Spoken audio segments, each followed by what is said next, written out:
Hey, what it do? Ahoy! What's up, Good Friday? What's going on? Trying to get my headphones. There we go. How's everybody doing today? I took my headphones out of the bag, and apparently the cord decided to have sex with itself. It was one of those numbers. God, It was all entangled. 20 seconds in, we're talking sex with you. Yeah. God, It wasn't with me. It was with my cord. Is that pervy? How is that pervy? Yeah. It's just always about sex with you. It scares me. I don't think it is. What, are you worried? Yeah, kind of. It's gross. Yeah. Don't be victim weight. Whoa. Yeah. Don't be victim weight? Yeah, any man under 200 pounds, that's victim weight. Oh. That's I don't think I'm under 200 anymore. Oh, well, then you're fine. You're all right. I'm slightly over. There's a lot of inappropriate jokes that get made in jiu-jitsu about, being Victim weight. Victim weight and being smaller and, that whole thing. It happens. Not that happens. Just saying the jokes. Gross. The jokes are made. Although, could it happen? Could I have my way with you? Probably. God, you're weird. Hope everyone's having a nice little Friday. It's a good little sports day. It is a good little day. Good little sports day. We got some World Baseball Classic tonight, don't we? Yes, we do. We've got some players Some players what? champ. Players. That's short for the ship, bro. Oh. Ship. I was like, what's happening? With a P, pip. We have some sort of new cool lingo that I'm not familiar with. Some Sepp Straka versus Scotty Scheffler. Yeah, you got a pretty good leaderboard there. Yeah, we do. It's not Scheffler, it's Schauffele. Those are two different guys. Oh, sorry. I looked up and I thought I saw Scheffler. Look at Finau's Riz. Look at that. The guy's dripping. He's with It's with Jordan. Yeah, Jordan brand now, and he looks pretty good out there. Oh, yeah. Jordan makes great stuff. I got some J's on right now. They do. I don't know that I would ever wear any of that out on the course, but Tony Finau can. You don't like the Jordan? No, I do. Oh. It's just not really my look at him. You think I can wear what he's wearing? Well, you are the Rizzler. What do you? You're El Rapo. What are you talking about? Yeah. You're like, I'm a little more conservative. Yeah. I have some Jordan golf shoes. They're really good. The Jordan 1, too, the Jordan 1 lows, that just See, works. look at that. You see me wearing that? Well, maybe not that. But Particularly not tucked in. no. I'd look foolish. Yeah. I already look foolish out there. Well, it's always a rub I have. Like at country clubs, you have to tuck in. I don't understand that. Like, who wants to be tucked? Except for like old men, I guess old rich white men, which makes up country clubs. But Tucking sucks. yeah, I've never been a tucker. I've never understood. You ever go over to someone's house and they're just hanging out and they're tucked in? You're like, what? What are you doing? It's like a Saturday. Why are you tucked in? The tuck versus untuck. Given the choice, why would you ever tuck? Makes no sense. Yeah, I think that's a young person thing. I would imagine that there are probably people in their 60s and 70s listening right now that are yelling at the clouds like, yeah, these guys. Yeah. Well, but I asked the question to the olds, why are you tucking? Other than that's the way it's... Yeah, it can't be comfortable. No. But it's just what they know. Well, especially some of the olds. Look, you're not exactly in the best shape in the world, and then I really don't understand the tuck. Like, it's one thing if you've got, if you're some dude and you got washboard abs, I get it. Maybe you're trying to tuck because you're like, hey, check this out. But not me. If you're an older gentleman and you're spilling out over the top, why exactly? I hide my washboards. Why do you pull that up over the gut there and then do the tuck in and then do that like that paper cutter type belt? I don't understand that. My dad was notorious for that. I think it's really sexy. The great Bob Brown loved a good pull-up tuck, and I just, for the life of me, never understood it. Generational thing. Yeah, Just it don't- is generational. Just don't get it, man. The kids don't do it. No. We don't do it. No. So is the tuck going to become a thing of the past? Boy, Or as you get formal older, tuck. are you going to, well, the formal tuck, yes. Like you're not wearing, I guess, though I have seen some people that wear suits and they don't tuck. Yeah, I've seen that too. Yeah. That guy, what is the new shirt? It's like Untuck It. There's a whole shirt brand built around that. Yeah, You I do like a Damian Lillard's idea. no shirt. Yeah. You don't even have to worry about tucking because you just Boy, you want to drop talk, the chest meat out there you want to talk about something for the people. that under no circumstances, like I would even attempt. That may be the ultimate fashion. Like you couldn't, like even if you paid me, I don't think I could do that. You just, No. the idea Not and be serious. no, the idea of wearing a suit and then just being like, you know what? I don't need this shirt. Like that. Well, then you got to have chains. Yeah, you do have to have chains. I mean, you can't just, No. who goes no shirt in a tux without chains? It's just such a, Commies. it's such That's a it. strange move. You know what I mean? Yeah, I guess. Or even the, I've seen some guys, like some of the young fellas, they'll go suit and they'll go like loose tank top. That's another one. I'm like, really? Tank top? Tough move. Yeah, I don't like the tank top Yeah, thing. can't do it. That's pretty dumb. Can't do it. All right, well, I'm glad we covered that. Yeah, You we got that guys all out covered there? out. Yeah. Yeah, got that covered out. Yeah. Thank you. We got Joey Harrington today. See, I bet you I could see Joey being a tucker. I don't think so. He always is dressed nice. Yeah, he's a nice dressed man, and he he very. gets custom jeans, by the way. This is kind of what I'm saying. I don't necessarily think he's a tucker. He's but, not a tucker. But if you told me that he tucked, I'd But be you like, know what he is, though? hmm. He's a like a sweater guy, over a collared shirt guy. Yes. And in that instance, you can go tucked or untucked. Yeah, you do a little. Some people go untucked. I'm just saying, like, if I saw him on the street and he was tucked into some jeans, I don't think you'd see that. I wouldn't be shocked. Yeah, we'll ask him today. Yeah. The ultimate is if you tuck the t-shirt. Then Oof. you're tucking a t-shirt, then at that point, dude, just buy yourself some New Balance, maybe the Air Pegasus, and just lean into it. Just lean in. Get a braided belt, and away you go. Maybe some cargo shorts. Head off into that sunset. Yeah, that's no good. No. I was at the old folks' home today. We saw a lot of that. Yeah. Again, I asked. But they look nice. You're at the old folks' home. Yeah. Right? You're not going anywhere. You're in the home. Just looking nice. Like, why do you wake up and are like, let's... Self-respect. Self-respect. Yeah, looking nice. Going to lunch. Got to tuck it in. The t-shirt? Yeah, I had that. I saw that today. Got a big dog t-shirt maybe that you're tucking in? Oh, yeah. You know? Yeah. Just... A free golf t-shirt, perhaps? Got to formal it up a little bit. It's you're in the dining hall. You're in the dining room. You don't want your gut to stick out the bottom of your shirt. Yeah, you want it to protrude out the top. Someone saying they like to tuck right into the undies. That's another power move. That's like the double tuck. It's one thing if you're a tucker, but if you go inside the undies to make sure that doesn't come out, ooh, doggy. That seems so uncomfortable. I've seen it. I've told stories of my O-line coach, the late, I guess, great Roger French, and he was an underwear tucker. Yeah. Everything about that guy was just fascinating. And every now and then you'd see him like in the locker room or getting dressed in his office, and he would have like that old like 1970s BYU sweater, and he'd tuck that bad boy right into the undies.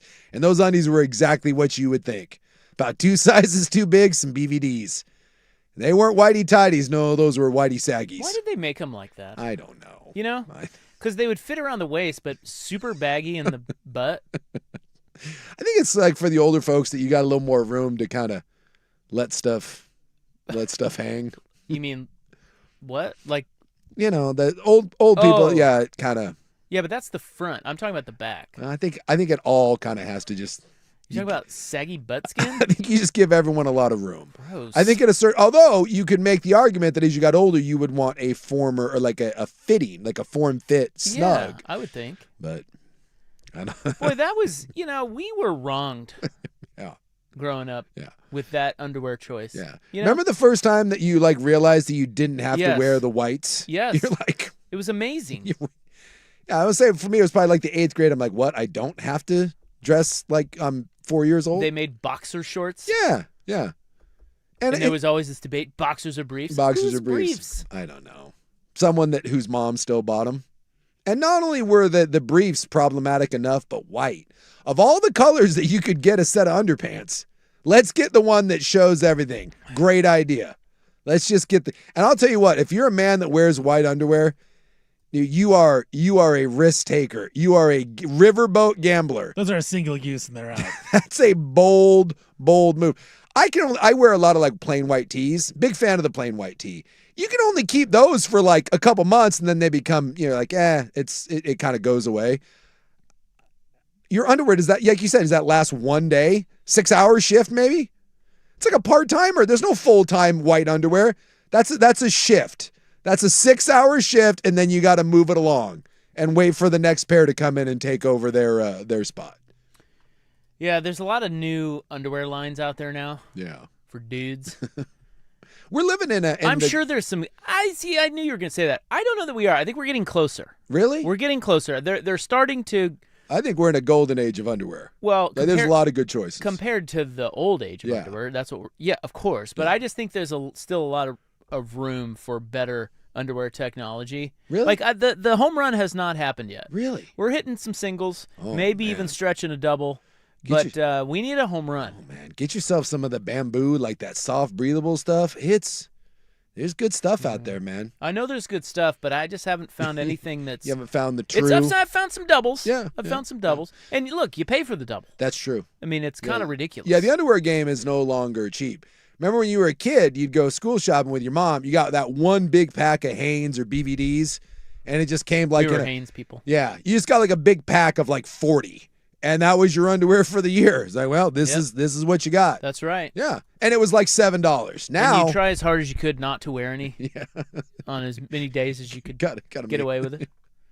And now it's like underwear is like, it's. What do you think, Vaughn? If you've been shopping for underwear, it's expensive. Vaughn's being awful quiet over there.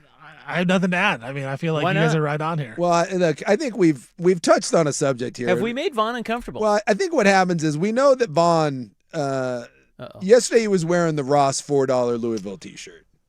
I do have an excuse for that. I mean, it was the laundry was being done. I just grabbed a shirt and it got hot in here. So of all the things that I know about one Stephen Vaughn, I will tell you that a splurge is not happening in the underwear game.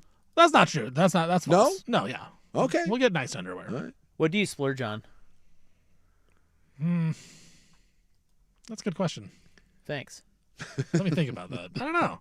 There's nothing that I really go out and I'm just overspending on things for fun. Well, no one's buying. I don't know anyone that goes in and like has an Anchorman sort of high-fiving day where we're all going to go buy underwear together. But the cheapest underwear is not. If you buy a pair of underwear, You're going Kirkland signature. you're not going to love it. You're not going to feel great about your underwear choice. No, that is definitely not what I have. Well, that raises a question. What do you have? I don't know. Hey, show us. Give us the moon. All right, there's your first segment. Just kidding. Don't give us the moon. We don't care about your underwear. Maybe someone's saying he's free vonning. He could be free vonning. Dude, I have a buddy of mine that He's a free big sweatpants vons, and guy. I can't. It's 20 years, and I still can't process it. My It's father-in-law does it. How is that? They do it in freeing. jeans. They do it in everything. Exactly. There's In zippers. jeans? Yes, jeans. The There's entire zippers Coach Vaughn and there's family, seams. I'm pretty sure, does it. Really? They free von. Coach Vaughn, not the Vaughns. I know, but I'm calling it free vonning. Yeah. What's I her don't. maiden name? Ward. The Wards. The Wards. Free Wards. They're an interesting clan. I cannot. Boy, he hates his in-laws. Love them. Yeah. No, I love them. Oh, they yeah, are you're incredible. right. They're When you- incredible. when They're you interesting people. And by the way, I am calling this now free vonning. When you find out that someone's a free vonner, it changes your dynamic. It really does. You can never really look at someone the same way. You think differently of them. You do. Well, it kind of it's- means that they think differently. Yeah. And you didn't know that. No. It's And now you do. And now it's like, what else do you think differently about? exactly. That's like finding out someone's a flat earther. It just Right. it's Right. it doesn't make you a bad person, but it makes you question a lot of things. Like you said, what else don't I know about you? Yeah. It's a window into their world, and it's not a good window. Yeah. It's- the only thing, especially like in a summertime, and I'm like, the only thing separating us right now is that thin layer that you're wearing. It's like, A little swampy down there. yeah, right. It's a warm day. At least for out. me. I don't know about anyone else. Not me. Like you're just flapping around, no structure whatsoever. Rob doesn't swamp nut over there. Oh, sometimes golf. You get a little talc up in there. Oh yeah, yeah. Little gold bond. You know, Yeah, got a little medicated. You got to get up in there. You got to get it. I do the LeBron. Just throw it at. Let everybody see it. Nurse Nice does it for him before You he gets squat- ready. You squat down in the defensive stance first. Yeah, if you're out at a golf course, look for a white plume of smoke. That's me. You know, it's Rob sitting down, Applying my sitting talc. down in between holes. That's why I need the caddy. Yeah, All right. I think that's our opening seggy. I think so. I think that's it. That's all we're going to do. We've got a lot of good stuff today. What is the definition of a classic? Next on The Fan.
6:30 a.m. Coming up next, we were talking yesterday about the current state of college football and what it might look like if the SEC just decides to start its own governing body. Yeah.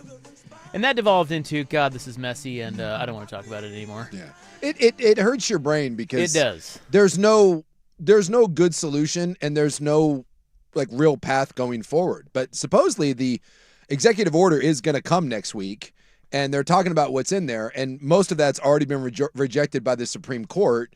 They even admitted that it's just going to get sued the moment they write it, and yet they're going to write it anyways and release it. So like that's the sort of stuff that breaks my brain. If you know that it's already been struck down and you know they're just going to sue, then why are you wasting your time and writing an executive order? So it's very messy, but we have a story. It's getting so bad that we have a story now where a team doesn't even know which conference it's going to play in. Yeah. So we'll get to that coming up next. But first, what is the definition of a classic? I see where we're moving a lot of sports out of the Middle East for obvious reasons. Yeah. You know, Little like bombs and stuff. that, and we're threatening other teams that come here for the World Cup, which was awkward, but So the F1 folks are moving from Bahrain and Saudi Arabia. They're going to have 2 less races this year yeah. in F1. Well, it's probably too late to, Yeah, it's too late. to put something, different together. And then I don't know about anyone else, but Iran's not coming to the World Cup. They said they were welcome, and then they're like, I wouldn't recommend it for your own safety, hint, hint, which is kind of awkward. And we've also moved the Fanatics Studios Flag Football Classic. Yeah. I know you will be sad to hear that. Did they move it? I thought it just got shut down. No, they moved They it. moved it. Where are we moving it to? Well, first of all, may I ask a question Go for it. that was in the tease so you Yeah. know where I'm going? Yeah. What is the definition of a classic when you are naming the first ever flag football game Yeah. brought to you by Fanatic Studios a classic? I think that's probably I mean, we name our golf tournament a classic. yeah. Is it? Was it a classic the first? Well, we've done it a lot. We've done it 10 years. Yeah. But I think it was called the Fan Golf Classic the first year. Yeah. That's a good point. I've never thought about that. Far but- from a classic then. Classic now. Is it? I don't know. I think that's more of a branding sort of thing. Well, right? it's dumb. Yeah. Yeah, they're moving to L.A., Oh. So, so buckle up. well, I mean, was anyone going to watch when it was over there? Would more people watch now that it's in LA? Well, Tom's Braids is in it. Yeah. Jaden Daniels, Joe Burrow. Does it feel weird that we're trying? Am I the only one that they just thinks it's a little weird that we keep trying to push flag football? Like, is that a? Well, it's an Olympic sport now, isn't it? Yes, I think it is. Yeah, it is. And don't That's all that's the whole thing. Yeah. Is they're trying to push it for the Olympics, Yeah. and the NFL players are trying to decide, do we want to play in this or not? Yeah, and I thought like Lamar and some of those guys want to play. Right, Right. and then the actual flag football team of Team USA is like, hey, this is our team, guys. Yeah. Right. Can you imagine Lamar Jackson in flag football? Oh my God. He would be. He's quite difficult. yeah. I will say that I bet with no work, if you took, I wonder if you took right now, no practice, you took the NFL players, because we've never seen the NFL players try to play flag football. Like anytime they do that Pro Bowl crap, it's like no one cares. I don't know the intricacies of flag football because, well, it's flag football and I don't care, nor will I ever care. 8-on-8 maybe?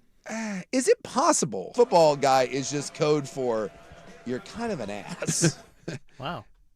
If you took the guys that have been playing flag football, this is their deal. Like what would be the Olympic team? Football sucks, kind of. And they played the NFL players with no work. They just put them on the field. It's like, hey, here's flag football. Would the flag football guys beat them?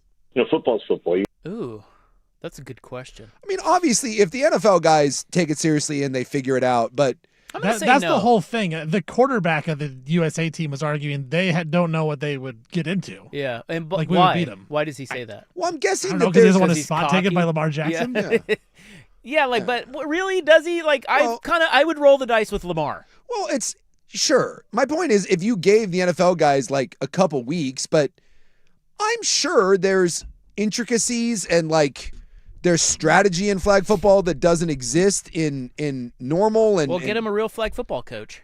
Well, that's kind of what I'm saying. Yeah. But no warm up. If we just set the guys out, if we're like, hey, Tell you what. this is the Olympic team. Here's a bunch of NFL guys. it's and you said go play. It would not shock me If they lost. if they lost. Here's the way I would approach that. I think your first half bet is on the flag footballers. Sure. I think your overall game bet Oh yeah. is on the NFL players. Well, have you ever seen it like where you get a Major League Baseball player that tries to hit a softball pitcher? They get struck out every time, and then after about 3 or 4 times of seeing it, now we're just hitting moon balls. But for a brief moment, like Jenny Finch would do that, and she would strike out all the Major League hitters. And then if they saw it a couple times, and so that's all I'm saying is I wonder if that would be a thing. And then they'd be like, those punk NFL players. But yeah, something tells me Lamar Jackson, with a little bit of practice, the greatest flag football player of all time. It's a little bit like this. Like, we've played in some celebrity golf tournaments with some really good former NFL players. Yes, I played with Bo Jackson. You've played with... Oh, we played by Jerome Bettis and Greg Lloyd. Right. And, yeah. It's a little bit like that. It's like I'm a pretty good golfer. Yeah. And so I'm going, I'm walking up there going, taking these guys out. Yeah. Show them what a real golfer is like. And, dude, those guys, there's another level of competitive or just like kind of understanding of how to move the ball. Like, their swings all suck. Yeah. But they get done what they need to get done. I don't know. That makes me think that flag football, those guys are uber competitive. Mm-hmm. They're far more athletic than the regular team. Oh yeah. They're gonna figure it out. Like it can't be that like their ability outweighs whatever it is they need to figure out. Sure. It can't be that complicated. Well, this is what someone's saying. Like the flag football defense might struggle at first. I'm guessing offense not so much, but it might be.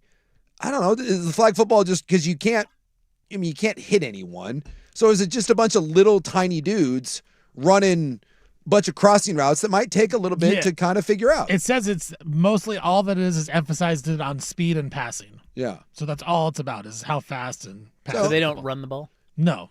So quarterbacks I don't think can run the football. Oh. Do you know who the quarterback of the U.S. team is? Yeah, it's that one. His name is Hoosh. Yeah, that's the dude who. No. That was the guy that was talking saying that Daryl Doucette. Yeah, Daryl Doucette. They call him And we're Hoosh. like, okay, Daryl. The third, by the way. Hate to tell you this, but if Josh Allen wants to play in the Olympics, dude, sit down. Like, you're not playing. He is the MVP of the 2023 IFAF America's Continental Flag Football Championship. Yeah. Give me that guy. Give me that guy on my team. You can have that guy. I'll take take Hoosh. Lamar. I just can't see a scenario, and this is probably I make fun of old curmudgeon football guy. This is probably my old curmudgeon thing of why would I ever watch flag football? Well, I think the only thing they're banking on is that Tom Brady's in it. Yeah. And Jalen Hurts is in it. So. And I'm looking at some other guys here. I think this is what led to the stupid Paul brother challenging people was I think he's playing in it. Saquon Barkley is in it. Yeah. Rob Gronkowski. Yeah, Logan Paul. Yeah. Sean Payton, Kyle Shanahan will coach. Drew Brees and Larry Fitzgerald. Comedian Kevin Hart? I mean, come on. Why would you not tune in? Where's Dan Cortez when I need him? Would you rather watch them play flag football or all of them play blackjack? Blackjack. TGL? Oh, there you go. Sim golf. All those guys, sim Playing golf. sim golf. I just can't think of many things that I wouldn't rather watch than flag football. But now I guess it's the rise like 7-on-7, which is just flag football. So maybe that's the next wave. But every time I see one of the commercials and it's some little kid like running a route and then like talking trash after scoring a touchdown in flag football, I'm like, really? I am him. Like that's exactly. That's what they say, right? It feels a lot of that. I feel I'm like him. I think flag football is meant to just sell a lot of armbands and then for little kids to say I am him. Well, it is kind of fun for weenies. Yeah. You know? Yeah. You don't have to hit. You should. I just And maybe you still get the fun of the game. maybe that's my old curmudgeon. If you are going to do that, you should have to take a hit at some point. What we learned, Suk, not a weenie. He can play real football. Yeah. Well, Well, you did play real football. I am a lineman, so that does, If I You're were a real ever- athlete. If I were ever going to play football, it would be flag. I played football. You know, of course, I fell on the fumble in the Pheasant Bowl. Yes. Very famously, back in the 80s. That was the end of my football career. I learned very early that, boy, that kind of sucks. I don't like getting hit. You know what? I'm going to go play golf. It's way better for you too. Yeah, my body feels great. BYU has a before their spring game. How many surgeries have you had? I think like 9. I've had 9 fewer surgeries because of that decision. Me as well. I have never played football in real life. Great decision. BYU has a flag football game before their spring practice, and they invite everyone back, and they're always shocked when I don't show up. I'm like, what? What am I doing? I feel like I'm more likely to get hurt playing flag football at this point in my life than I am real football. You're likely to get hurt in all of it. At least real football, I'm just kind of stationary a little bit and kind of go through the motions of blocking someone. Flag football, that's an Achilles waiting to snap. Like all of a sudden at 48 years old, I'm going to show you how to run a button hook. Let me execute this just plant that foot in the ground and pivot because that should work well. No. All right, well, which conference are they in? Boy, college football's messy. We'll get to that next. Here is Steven. Now, from the George McCoy and Warren Allen Sports Desk, a Sports Center update on the Fan Sports Network, 105.1 FM and 1080 AM. First on the Fan, Oklahoma City Thunder. They beat the Celtics last night 104-102 with the big news. Shai Gilgeous-Alexander, he scored 35 points in the game and ended up breaking Wilt Chamberlain's record for consecutive games with 20 points or more. He is at 127 consecutive games of scoring at least 20 points, breaking a record that Wilt set back in 1963. Speaking of football, Lamar Jackson, the Ravens and Lamar Jackson have agreed to a restructuring of his contract. The restructure actually frees up $40 million for the Ravens. Team USA, they take on Canada tonight in World Baseball Classic. We are in the knockout stage, so one loss, you're out. 5 p.m. first pitch. Logan Webb on the bump for America.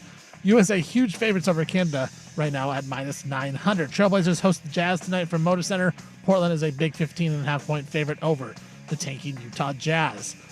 Cincinnati, they have fired head basketball coach Wes Miller after 5 seasons. Cincinnati failed to make the NCAA tournament any year under Miller, finishing this season at 18-15. In the Big 12, they are ditching their LED lights court experiment that they tried. Big 12 Commissioner Brett Yormark announced they'll be switching the courts back to a regular basketball hardwood after consulting with coaches and the teams left in the tournament. It all came about when Christian Anderson, a guard for Texas Tech, who leads the league in assists, slipped multiple times on the court, left the game, got hurt. So they are going back to a regular basketball court. For more sports scores and stories in 30 minutes, I'm Stephen Vaughn from the George McCoy at Warren Allen Sports Desk. Hurt and missing work. Insurance companies acting like jerks. Don't call your mom. Call George McCoy at warrenallen.com.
a.m.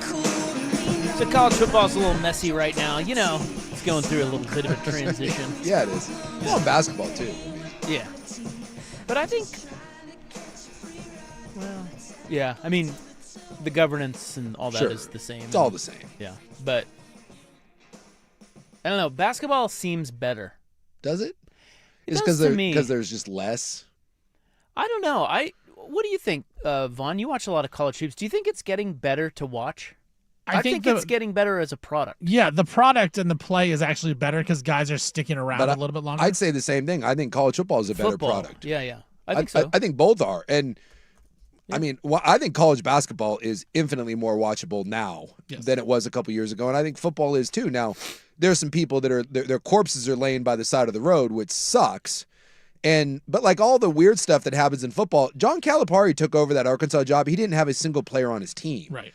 So I just think it's easier because you have less players to deal with in basketball. So I think maybe that's why it seems like as not a big deal. Whereas football, when you come in and you have to fill 37 spots, basketball, you have to fill 12. Maybe that just makes it a little easier and the money isn't as bad. Yeah, think about like Iowa State this year in football, how they have to replace literally their whole roster. Their whole team. Because they left. It'll be interesting seeing the NCAA tournament this year because last year was very chalky. There weren't a lot of upsets. If that happens again, maybe we're seeing where all the athletes and all the good talent is going to the top, and it's really not as good a product as we think it is. Yeah. Or it is a good product. It is at the top. It is. That's what I said. Like, I think in this era, the good teams are going to be really fun, and there's going to be good ball. The problem is the kid at Valpo or the kid at whatever Providence. Right. You know, when that kid pops, he's going gone. to Kentucky next He's going to Kentucky next year, and that's the same thing in college football. It stinks. I mean, think about that. Washington State, you know, look at the quarterbacks they've mined over the last couple of years, and they're not there. And Gardner Minshew had such a great run at Washington State. In reality, like in this version of it, it doesn't exist. You know, John Mateer, Cam Ward, those guys go somewhere else. That's why I said for those schools, I think it's worse. But you're going to have a hard time convincing me that the best product is not infinitely better than. Because some of those playoff games this year in the CFP were awesome. Yeah. They're really good. I mean, it was NFL light. And you look at, guys like Chambliss that wouldn't be there and Caleb Downs at Ohio State, although, Even Carson Beck, who's not that good. Carson Beck. He wouldn't have been there. He would have been in the NFL. Yeah, or he would have. Or waiting tables. Something. So, yeah, it fills spots. No offense, but had Oregon had a fun year. It obviously ended poorly against Indiana. But, into the old system, Dante Moore may not be at Oregon. And then you've got, who knows at that point who would have been your quarterback, or the Bo Nix run that you had, or the Dylan Gabriel. So the fact that these good teams can fill holes where you don't have as many question marks going into the season, it makes for a better product. It just saps it from other teams. I don't think Carson Beck would be a good waiter. No, he kind of seems like an ass. I don't even know about that. I just feel like he'd be lazy. Yeah, like right. He'd forget. Oh yeah, you ordered honey mustard. Oh, did I give you water already? What if he's just secretly like the greatest kid on earth, and we all just because of his face? Yeah, and then he really drives a Lamborghini. We all hate him. It's true. We're being unfair, but he just seems like such a Spicoli type. It's that math problem. It's the face plus the Lamborghini. If it was just the face, I could get over it. That is a good math problem. Yeah, we found out like face plus Lamborghini equals hate. Douche. Let me ask you this: is there a more hateable car than a Lamborghini? The Lambo, right? Because it's well. Then you added in he dated a Cavender twin. Yeah, there's just a lot of. It's all adding up. The math problem is not math. Who's the clavicle guy? Like clavicular. He feels like a football version of that guy. I love that you call him the clavicle guy. Well, I can never remember. His name's clavicular. But it's based on his clavicle. Well, yeah, but call him by his name. No, I refuse. Show some respect. I was no. I saw him the other day. He was hitting himself in the face with a hammer. Yeah. Well, you got to get clicks, man. It's good content. It puffs out your cheeks. Mm-hmm. What do we? That's his whole thing. I saw Rob doing that earlier, just making himself look good. Yeah, what do you think of my cheeks today? Chiseled them. You're just hitting yourself in the face with a hammer to get your face swolled up. So anyway, yeah. Where are we going before I got? What? I don't know. I got distracted by. Well, you mentioned Iowa State. I was looking at the CBS Sports puts out the list top to bottom of returning starters. Yeah. For each team. Iowa State has 0 returning starters. So all 22 are gone. One of the better teams in the country. Memphis and North Texas also lost their coaches and the quarterback and everything. Yeah. Those are the three schools. Sorry, I thought you were talking about basketball. My bad. No. I'm talking about football. Yeah. Iowa State, Memphis, and North Texas returned 0 starters. That is 66 players. All of them are I gone. think it's 24/7. They do the combination of what you lost in the portal and your actual recruiting class. And Iowa State was dead last. Yeah, because they're all gone. Because they lost so much. And they're all. I mean, some of them went They're all other at Penn places, State. but a lot of them just went to Penn State. Yeah. And they have to replace them with D2 guys. Yeah, So how does it make you feel if you're a Penn State fan that your team is now Iowa State? Well, I guess Indiana said that same thing with James That's Madison. true. It turned out to be pretty good. So Good point. Number 1, most returning starters. You know who it is this year? 15. 15. I don't know. I'm assuming someone good, like They're Texas. pretty good. Oh, they're pretty good. I mean, I don't know. we always want them to be better, and they're not. Oh, I always want to be better. USC. Oh, well, there you go. USC number 1, Georgia and Oregon and Notre Dame all 14. Well, we used to look at returning starters as this big metric, and I just don't think you can anymore. Like, Well, wouldn't it say though, like if Georgia, Oregon, Notre Dame, like I mentioned those schools, wouldn't it say that it's a good thing they return a lot of starters because that means the coaches like those starters? Because Yes. otherwise they would just replace them. yes. You know what I mean? Yeah, so there is two ways to view that. Like this year, Oregon doesn't have a lot of transfer portal kids that are going to start. Last year, actually the last couple, there's been an S-ton. And so the idea is if you return all these old linemen, I guess you're not returning them. It's just the young guys going through. You can view that one of two ways, right? Like, oh my God, we're in trouble. We don't have proven guys, or they love the recruits. I also think it matters where you recruit. If you're a top 10 recruiter, that feels pretty good.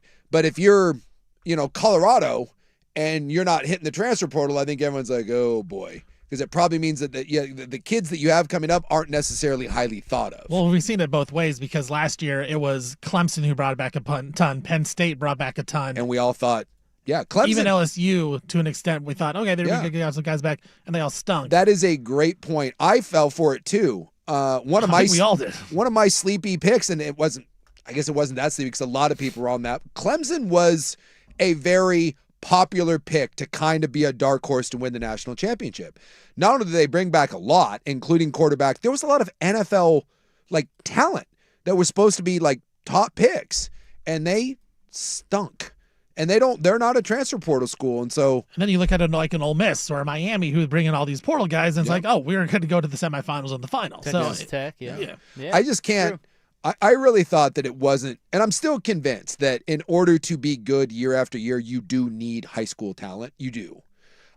The core of your program still, I think you have to recruit at an elite level. But with the transfer portal, I don't think you have to recruit at the level that you used to. I'm not convinced that year after year you can bring in 30 new kids and have it work. And maybe that's an old man take that will die on the vine, but it's still one that I wholeheartedly believe in. Get off my porch. You're better off having the bulk of your team be homegrown and then filling in holes as needed. The one position where I will say that I think that is an archaic way of thinking is quarterback.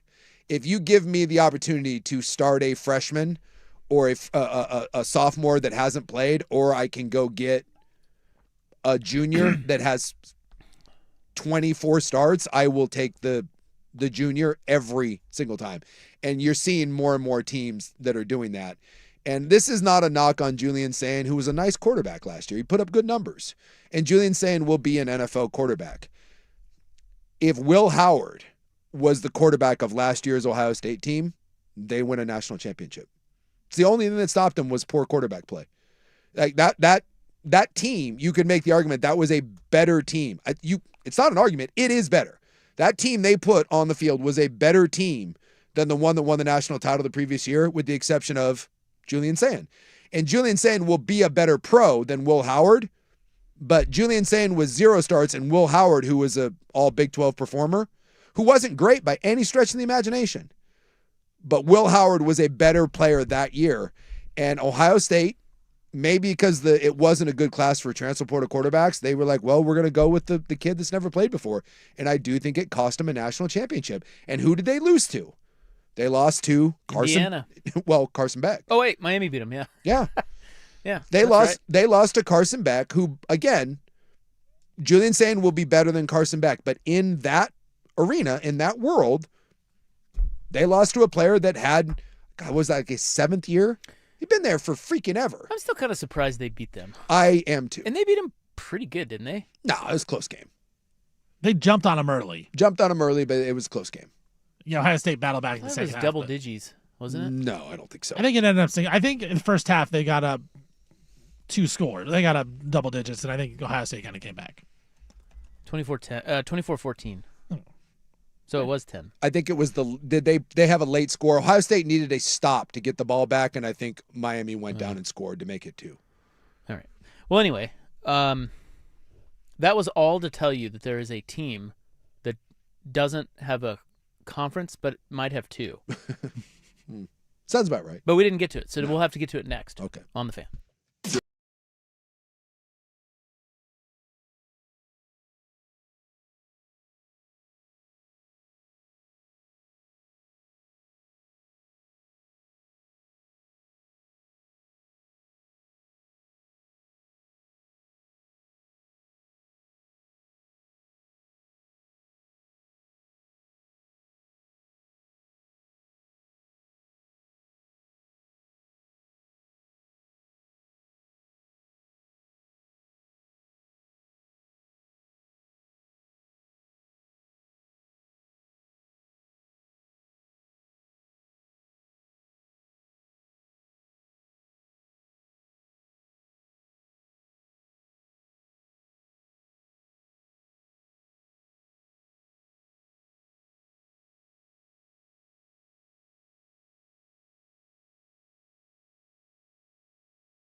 So there's a team called Louisiana Tech.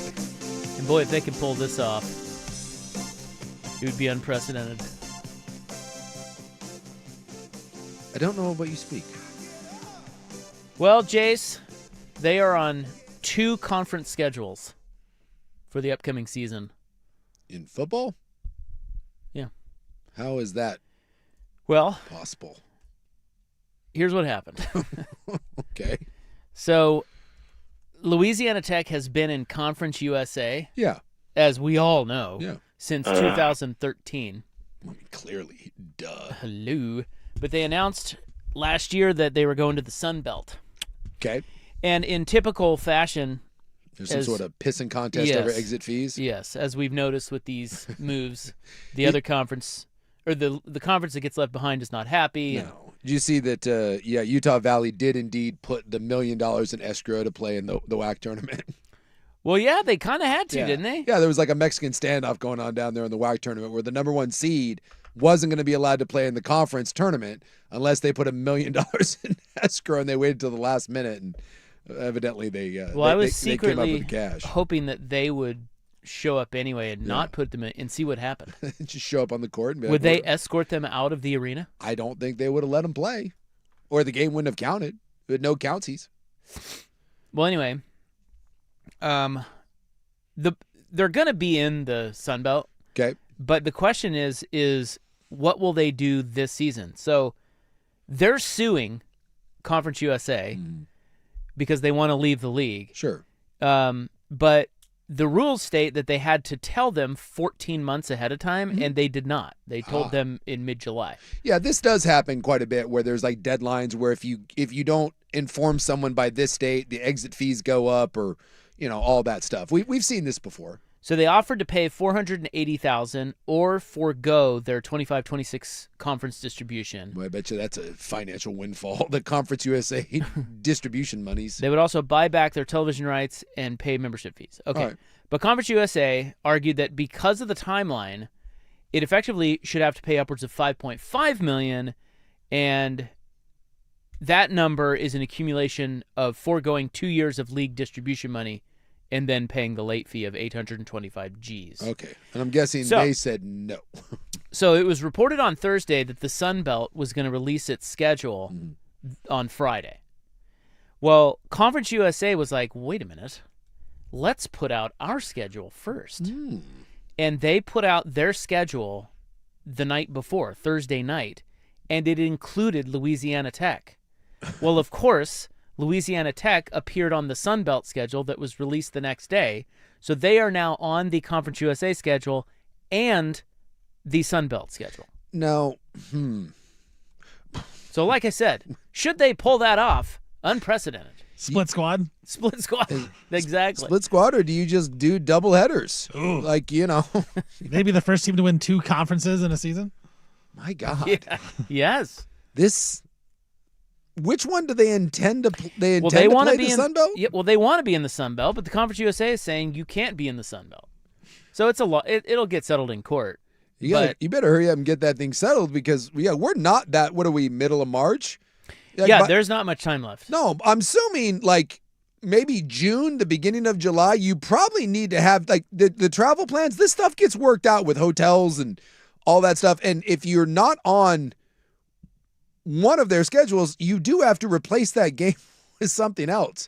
So my guess is this probably should be expedited. And I'm not sure how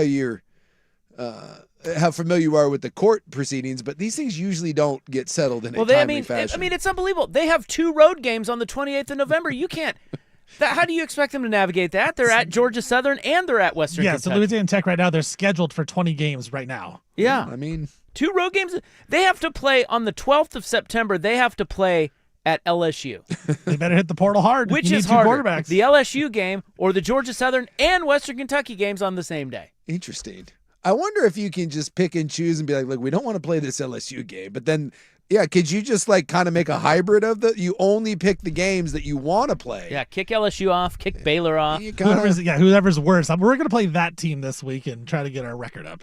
Now, according to La Tech, their official website, They're Sun Belt, right? Yeah, it looks. They're saying, hey, we're in the Sun Yeah, Belt. because they're playing Old Dominion and what is that? Boy, I don't know half of these. Well, I'm looking at the logos. South Alabama, Yeah, Troy. that's Coastal Troy. Carolina. Yeah. Southern Miss. Yeah. I wasn't familiar with some of those logos. I'm like, they're playing the Wolves of some sort. Maybe The Horsies, I think. If I have a sports I gun, do think it was the Horsies. Yes. I have a sports gun to your head, Yeah. and you have to get this right, Uh-huh. or I pull the trigger of sports gun. Yeah. Which conference is Kennesaw State in? I know. That's got to be conference. It's USA. Is it conference? Oh. Well, I'm going with the Freevon over there. He feels real confident. It is Conference USA. Oh, You live. I'm guessing if there's one man that I would trust my life with like ancillary conference affiliation, it Well, would be Stephen Vaughn. He's tops at the Fan. Although I would say Swigard right? might know that stuff. Yeah. Because he does all the UP stuff. Is it possible that we need to have some sort of competition where we ask like who's in the American East? That'd be a fun game. And we see who. Yeah. Swag would be up for it. Oh, for sure. Yeah, 100%. I don't think he wouldn't only just be up for it. Yeah. He would study, and He would try to kill me. Yeah, he would want to murder you. He did just walk in the studio. Yeah. Are you familiar with the Atlantic Sun Conference? Sort of. The Yeah, for A-Sun, basketball. yeah. Yeah. Let me see if I can name a team. Can you give me 2, maybe 3 teams from the Atlantic Sun? Because I didn't know the Atlantic Sun was a thing. North Florida. Yeah, there you go. Florida Gulf Coast. Yeah, both of them. Hell yeah. Look at you guys. Jacksonville's in there. Are they? Yes, they are. Jacksonville State? No, it's just Jacksonville. No, just the Dolphins. That's different. That's the Jacksonville Dolphins. State is in Conference USA. Yes. There's, Maybe. there's a team. There's a team called Stetson. Yeah, the Hatters. Are they the Hatters? That's the Hatters, yeah. God, I love. He's like, oh yeah, They're yeah. in the Atlantic Sun. Oh yeah, the old Hatters. I had no there's idea. Like South Carolina Upstate. Are they in the Atlantic Sun? Wow. What a pull. South Carolina Upstate. Boy, I didn't. I'm. Are they in there? Sorry, my computer is refreshing right now. No, it does not. It does not appear that You idiot. Central Arkansas is. West Georgia. Never Never heard heard of them. Yeah. Not mad at myself. Well, apparently this isn't the first time this has Oh, happened. they moved to the Big South. Oh, damn it. Big South. Who doesn't know Such that? an idiot. Moron. Dude, some of these I've never even heard of. So apparently Conference USA did the same thing back in 2022 when Old Dominion, Marshall, and Southern Miss left. Yeah. And they did have to come up with a revised schedule. So they're kind of trolling. So in the wrong here, if you're wondering who's in the wrong on the scheduling thing, it's Conference USA. Okay. Louisiana Tech is going to play in the Sun Belt. Sure. But Conference USA is putting this out Just to be, yeah. They're doing bits. You're being spiteful. Yeah. I love how somehow they think that they should give them $5 million to leave that conference. Good. Yeah. See what happens. As if that school has $5 million to pay up. 5.5. Yeah. It's like when you get one of those medical bills and it's like, at some point, you owe me $200,000. You can make that $200 million. It's just fake money at that Yeah. point. Yeah. There's a lady, one of the ladies that. It's like the Wildfire Kid. Yeah. It's like, what? What's he owe? Millions Yeah. upon millions. You're like, okay. You ever good. seen that? Yeah. Good luck. There was a lady I knew, and she ended up having to have 2 surgeries, like one, and then like had to have an emergency surgery. And I was like, dude, you should call someone. I'm like, there may be something, because they kind of screwed up the first one. And I was like, you shouldn't have to pay both of those bills. I'm like, you should talk to someone about that. I was actually going to try to get her to call the advocates. And she looked dead at me and goes, you think I care? I wasn't going to pay the first bill. She told me how much it was. She was like, I didn't have enough to pay for the first one. I don't have enough to pay to the second one. She's like, whatever. They keep calling me. And I that was kind of one of those, just I started laughing. I was like, you know what? Valid point. Find me $200,000, find me $2 million, find me $20 million. It's all the same thing, because you ain't getting it, because I ain't got it. So the kid, remember, he was a 15-year-old boy Yeah. who started the Eagle Creek fire. Yeah, like on purpose. He was letting firecrackers and throwing them in the canyon. So that he was ordered to pay $36.6 million in restitution. And it says that As of 2021, he was making regularly monthly payments. What? Well, I mean, he's got to do something. I mean, What is his monthly payment? Well, it's probably like $20. I mean, I don't know. Do they charge him interest? This is like a student loan? So it Wash says dishes. the teen from Vancouver was ordered to pay this amount for damages, though it was acknowledged that he could not pay it all. He was expected to make regular, smaller payments with the possibility of the debt being cleared after 10 years if probation was completed. So he's just got to pay pennies until he gets through and keep his nose clean, until he gets through probation. And if he then we'll be like, nah. Well, if he doesn't, what are they going to do? Fine him some more?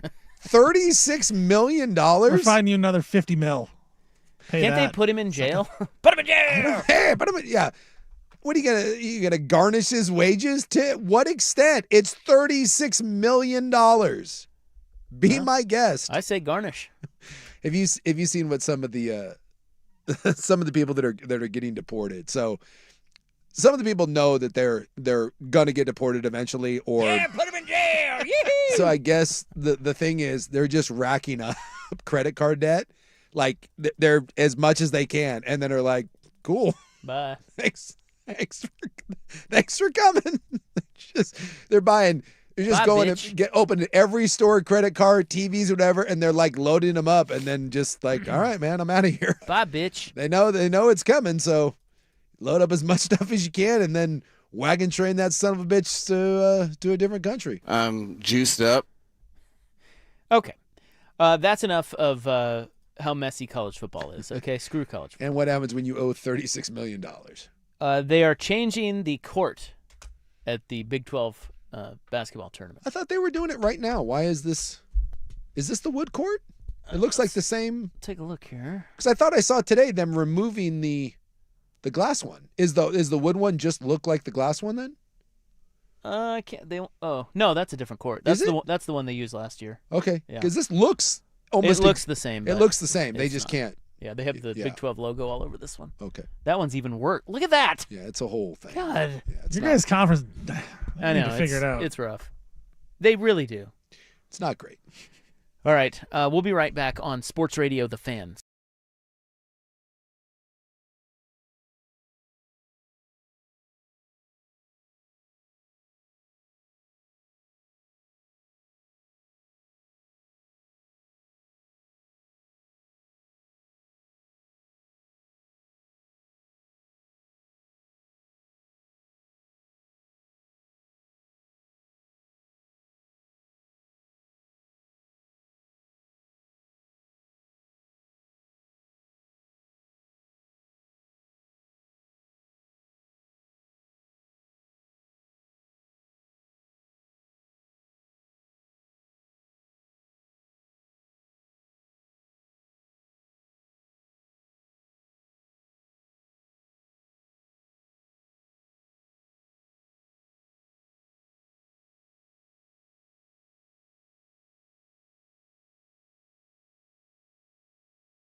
Now, from the George McCoy and Warren Allen Sports Desk, a Sports Center update on the Fan Sports Network, 105.1 FM and 1080 AM. First on the Fan, last night the Oklahoma City Thunder beat the Boston Celtics 104-102, but it was Shai Gilgeous-Alexander who scored 35 points and ended up breaking Wilt Chamberlain's record for consecutive games with 20 points or more. SGA now at 127 consecutive games of scoring at least 20 points and breaks a record that Wilt set all the way back in 1963. Baltimore Ravens and Lamar Jackson, they have agreed to a restructuring of his contract. The restructure actually frees up $40 million in cap space for the Ravens, which helped them sign Trey Hendrickson. Team USA takes on Canada tonight in World Baseball Classic. We are on the knockout stage, so one loss and you're out. 5 p.m. first pitch, Logan Webb on the bump for America. USA, huge favorites over Canada right now, minus 900 to win the game. Trailblazers are back at it tonight from the Moda Center, taking on a tanking Utah Jazz. Trailblazers right now 15.5-point favorites. Cincinnati, they have fired men's basketball coach Wes Miller after 5 seasons. Cincinnati failed to make the NCAA tournament any year under Miller, and they finished this season at 18-15. The Big 12, they are getting underway here in their semifinal game. Right now, Iowa State taking Arizona, but they are ditching the LED light court experiment. Big 12 Commissioner Brett Yormark announced they are switching the courts back to a regular basketball court after consulting with the coaches and teams. Christian Anderson, a guard for Texas Tech, who leads the conference, has slipped multiple times on the LED court and left the Raiders' quarterfinal game with an injury. For more sports scores and stories in 30 minutes, I'm Stephen Vaughn from the George McCoy Warren Allen Sports Desk. Hurt and missing work. Insurance companies acting like jerks. Don't call your mom. Call George McCoy at WarrenAllen.com.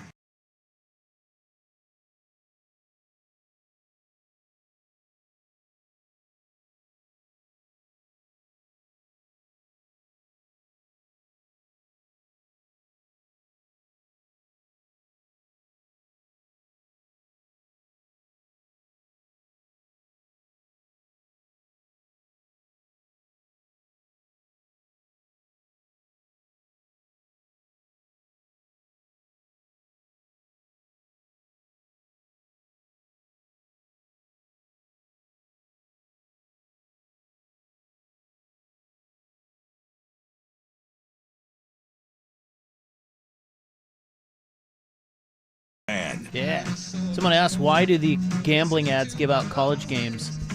Because you can't bet college in Oregon. Well, those are national ads. Yep. And you But- go to A. That's exactly where I was going with this. What I was going to tell you is just go up to A Yeah. and bet there. It's in Washington. It's legal. You got all the college games. The only thing you can't do is you can't bet on Gonzaga games. And we're going to be up there, believe it or not, next week. Yeah. Thursday and Friday, we'll be at Tom's Watch Bar at A Casino in Ridgefield. You should go up there and bring loads and loads and loads of cash. Or they have ATMs there, so. Yeah, but I'd say bring loads and loads. Like bring it in an old school leather bag, Like a duffel, if you will. old school Vegas. Let's go Golden Nugget. I like the idea of the Style. suitcase. I've always wanted to have something valuable enough where a suitcase is handcuffed to my wrist. There you go. Although, to be fair, I've always wondered this. If something is valuable enough for me to have it handcuffed to my wrist, isn't it valuable enough for someone to just cut off my hand and take it? Yeah, but you'd have to have the right utensils. I don't think that's that hard. My thing is, if I knew, if I'm carrying something that has enough value to where it necessitates the old handcuffer, someone is not just seeing that and like, oh, I'm going to steal it. They're putting some thought into it. And they're like, oh, this guy's got it. All you really need, a pair of bolt cutters, cut that chain, or any sort of dull hacking weapon, and the wrist is gone. And now you've stolen my briefcase, and quite frankly, you've taken my hand. I think I'd rather just have it where you just take the briefcase and I keep my hand. Have you ever had it where you've gone to a casino and had like a pretty big win and you're kind of looking over your shoulder to make sure no one saw you? I have been escorted out of a casino before. I've never done that. I've never done that. Well, if you win, you can always ask for it. Yeah. They don't. Like I've won once where they rubber banded the cash together because it was that much, and I was like looking over my shoulder like nobody see me. Gotta get out of here, get my car, get out of here. Yeah, because you don't want to take that risk. There's people watching, and if they see you, you're an easy mark. Really? Yes, people are watching. Like if they're paying you out a bunch of money at the cage, Yeah. there are people watching that, and if they see you're by yourself or you're just like not paying attention, or maybe Yeah, you're housed, I could see that. dude, they'll. I just would think that the casino would be one of the safest places on earth. Right. There's cameras everywhere. Well, it is until you leave it. That's true. Like parking lot. Yeah. Yeah. They're following you. Yeah, valid point. Yeah, the old parking lot. But yeah, inside. So all you had to You just ask someone you to could take win you- $500 and say, listen, I'm not comfortable, especially if you're a female. Yeah. You just say, I'm not comfortable going to my car. Could somebody escort me? And they'll take you out there. Now the question becomes, who's escorting? Because I've like, Well, the mall cop guy. that's what I'm wondering. See, Sig's like, I could handle that Well, guy. like, I could take both of you guys I mean, down. no offense, but like I haven't paid much attention to ALNA security, but like I've seen moto security. And if your idea is that Gertrude or Jim is going to stop me from mugging you at your car, it's just two people that are about to get hit, and then I'm taking what I want anyways. I think maybe there's a safety in numbers sort of thing, or get that guy that guards the Nordstrom downtown. That guy walks you out to your car. No one's messing with you. It's the pro fighter versus the amateur fighter. Send out numerous amateur fighters because it's a pro fighter. The pro fighter's still gonna win. Yeah, I'm gonna need some beefed up security. Get some of those weird dudes that just fight locally, like the local MMA cards where they're just doing it for the love of the game. Go get those guys. Have that guy walk you out. That guy wants to murder someone anyways. That guy. So all the shows will be there, live and local, including our show. And that will be at ALNA Thursday and Friday next week. It is brought to you by Window Nation, ALNA, George McCoy at Warren Allen Attorneys at Law, Cricket Wireless, and video only. All right? Sponsors, oh plenty. All right? Let's do it. So that's next week. So you can bet on college up there. Mm-hmm. There's other ways to bet on college, too, but, Yeah. you know. But this is the easiest one. If you really want to bet on college, you can. Yeah. It's just not through the state. No. DraftKings. All right, yeah, the Big 12 has switched up its court. Iowa State, Arizona, the first semifinal underway. Yeah, it looks exactly like the glass LED court, but it is not. And you know what? Kudos to the Big 12. They tried something different, and everyone hated it. The players complained. And in the middle of the tournament, the Big 12, like how many conferences would just be stubborn and be like, dude, this is what we did. We spent this money. And I applaud the Big 12 for listening and being like, this is dumb, and let's go back to the wood court. I'm guessing they talked to some attorneys. I mean, guys were slipping. One of the K-State players said that one of his teammates got a bunch of migraines from it. Yeah. So it was an LED, it was glass, and Yeah. so that it could flash, whatever, ads or I don't know what the hell. I didn't watch enough of it to. Well, like every time there was a big dunk, the inside the from the 3-point line turned into a shattered Yeah, like backboard. shattered glass. Yeah. It was like, So stupid. yeah, it was weird. So what I saw when they crossed the Phillips 66 logo, Yeah. it would flash red. Yeah, and they would do. just so you see it. They would do different bits. And guys were slipping and falling. One guy got hurt. The Texas Tech guy got hurt. Yeah. Yeah, he leads the league in assists. He got hurt and had to leave the game. Yeah, so it's like you Who was got it? You kind of have to switch it out at that point. I don't think you do. I think you do. I mean, guys get hurt on bad fields in the NFL all the time with new fields. It's just Well, you can't and switch out the field. what's the NBA court that's elevated? Is that in Cleveland? Yes. Yeah. Yeah, in- Luca fell off. Yeah, that Luca one. fell off, and Well, I'm you just know, saying, like, you can't switch out a football field. You can switch this out knowing that you have the other court there and knowing that it's new and knowing that it is the actual problem. Yes. I would say it would be wise to switch it out. Although they said that what they did was they talked to the 4 coaches that are in the semis and they all wanted. and they all wanted to switch it out. And they So, did. And I, again, for what it's worth, I tip my cap because a lot of leagues are stupid and stubborn and do the deal with it. We all have to play on the same court. And I applaud the fact that they listened to it and was like, this LED court is dumb and get it out of here. The World Baseball Classic next on the Fan.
a.m. Hold on, everybody. Here is your Primetime World Baseball Classic update. Probably be the only one of the day. But Dominican already beating Korea 3-0.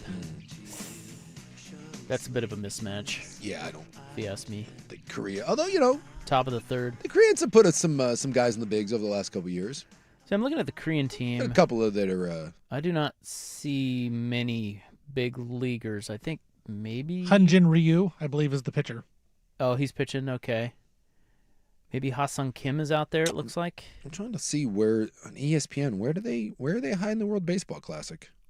The Dominican lineup is Fernando Tatis, Ketel Marte, Juan Soto, Vlad Guerrero Jr., Manny Machado, Junior Caminero. Oh, and then Julio Rodriguez. Jesus! How were they plus 230? That seems like a pretty good lineup. God. Did you see what Julio said too? What'd he say? He said, Did yeah. he weigh in on the... No, he did not weigh on the Cal Raleigh thing. But some Mariner fans, he said the World Series is great and all, but he said this is what matters. Oh, dear. Yeah. Well, again, I think for the Dominicans, this is Yeah. I get it. the national pride thing. I know we don't necessarily have that in the United States, but think about that tiny little island nation and how many people are in the Dominican Republic. Like, what's the total population? Yeah. Dominican Republic. Population 11.5 million people. Well, that's more than I thought. But I mean, what is that? Seattle, basically, Seattle metro area. I think is right about that. 11 million, if I'm not mistaken.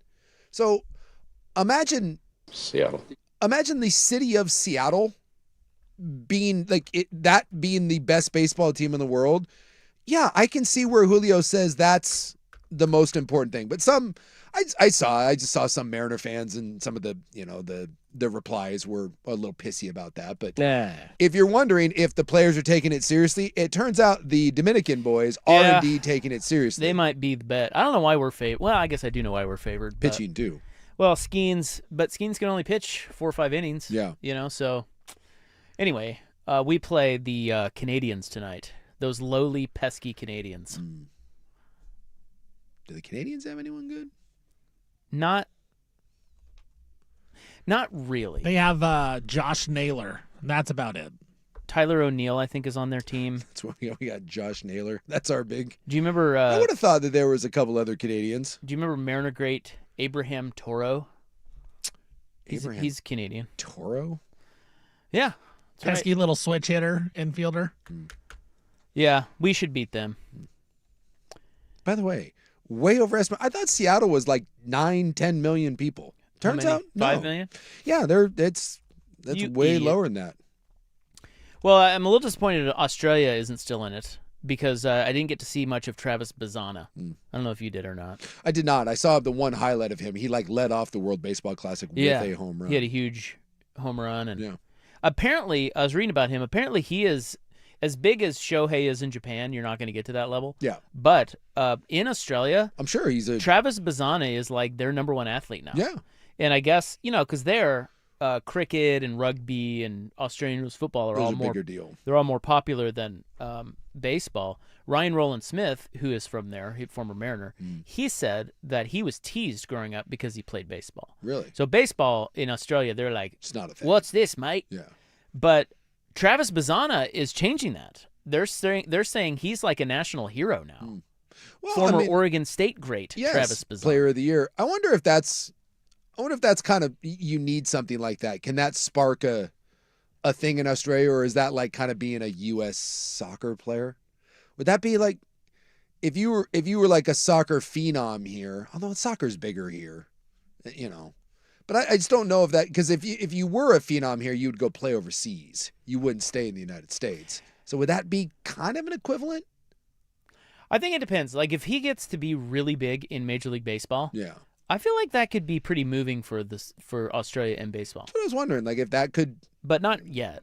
light a spark. Because what if he flames out? I know.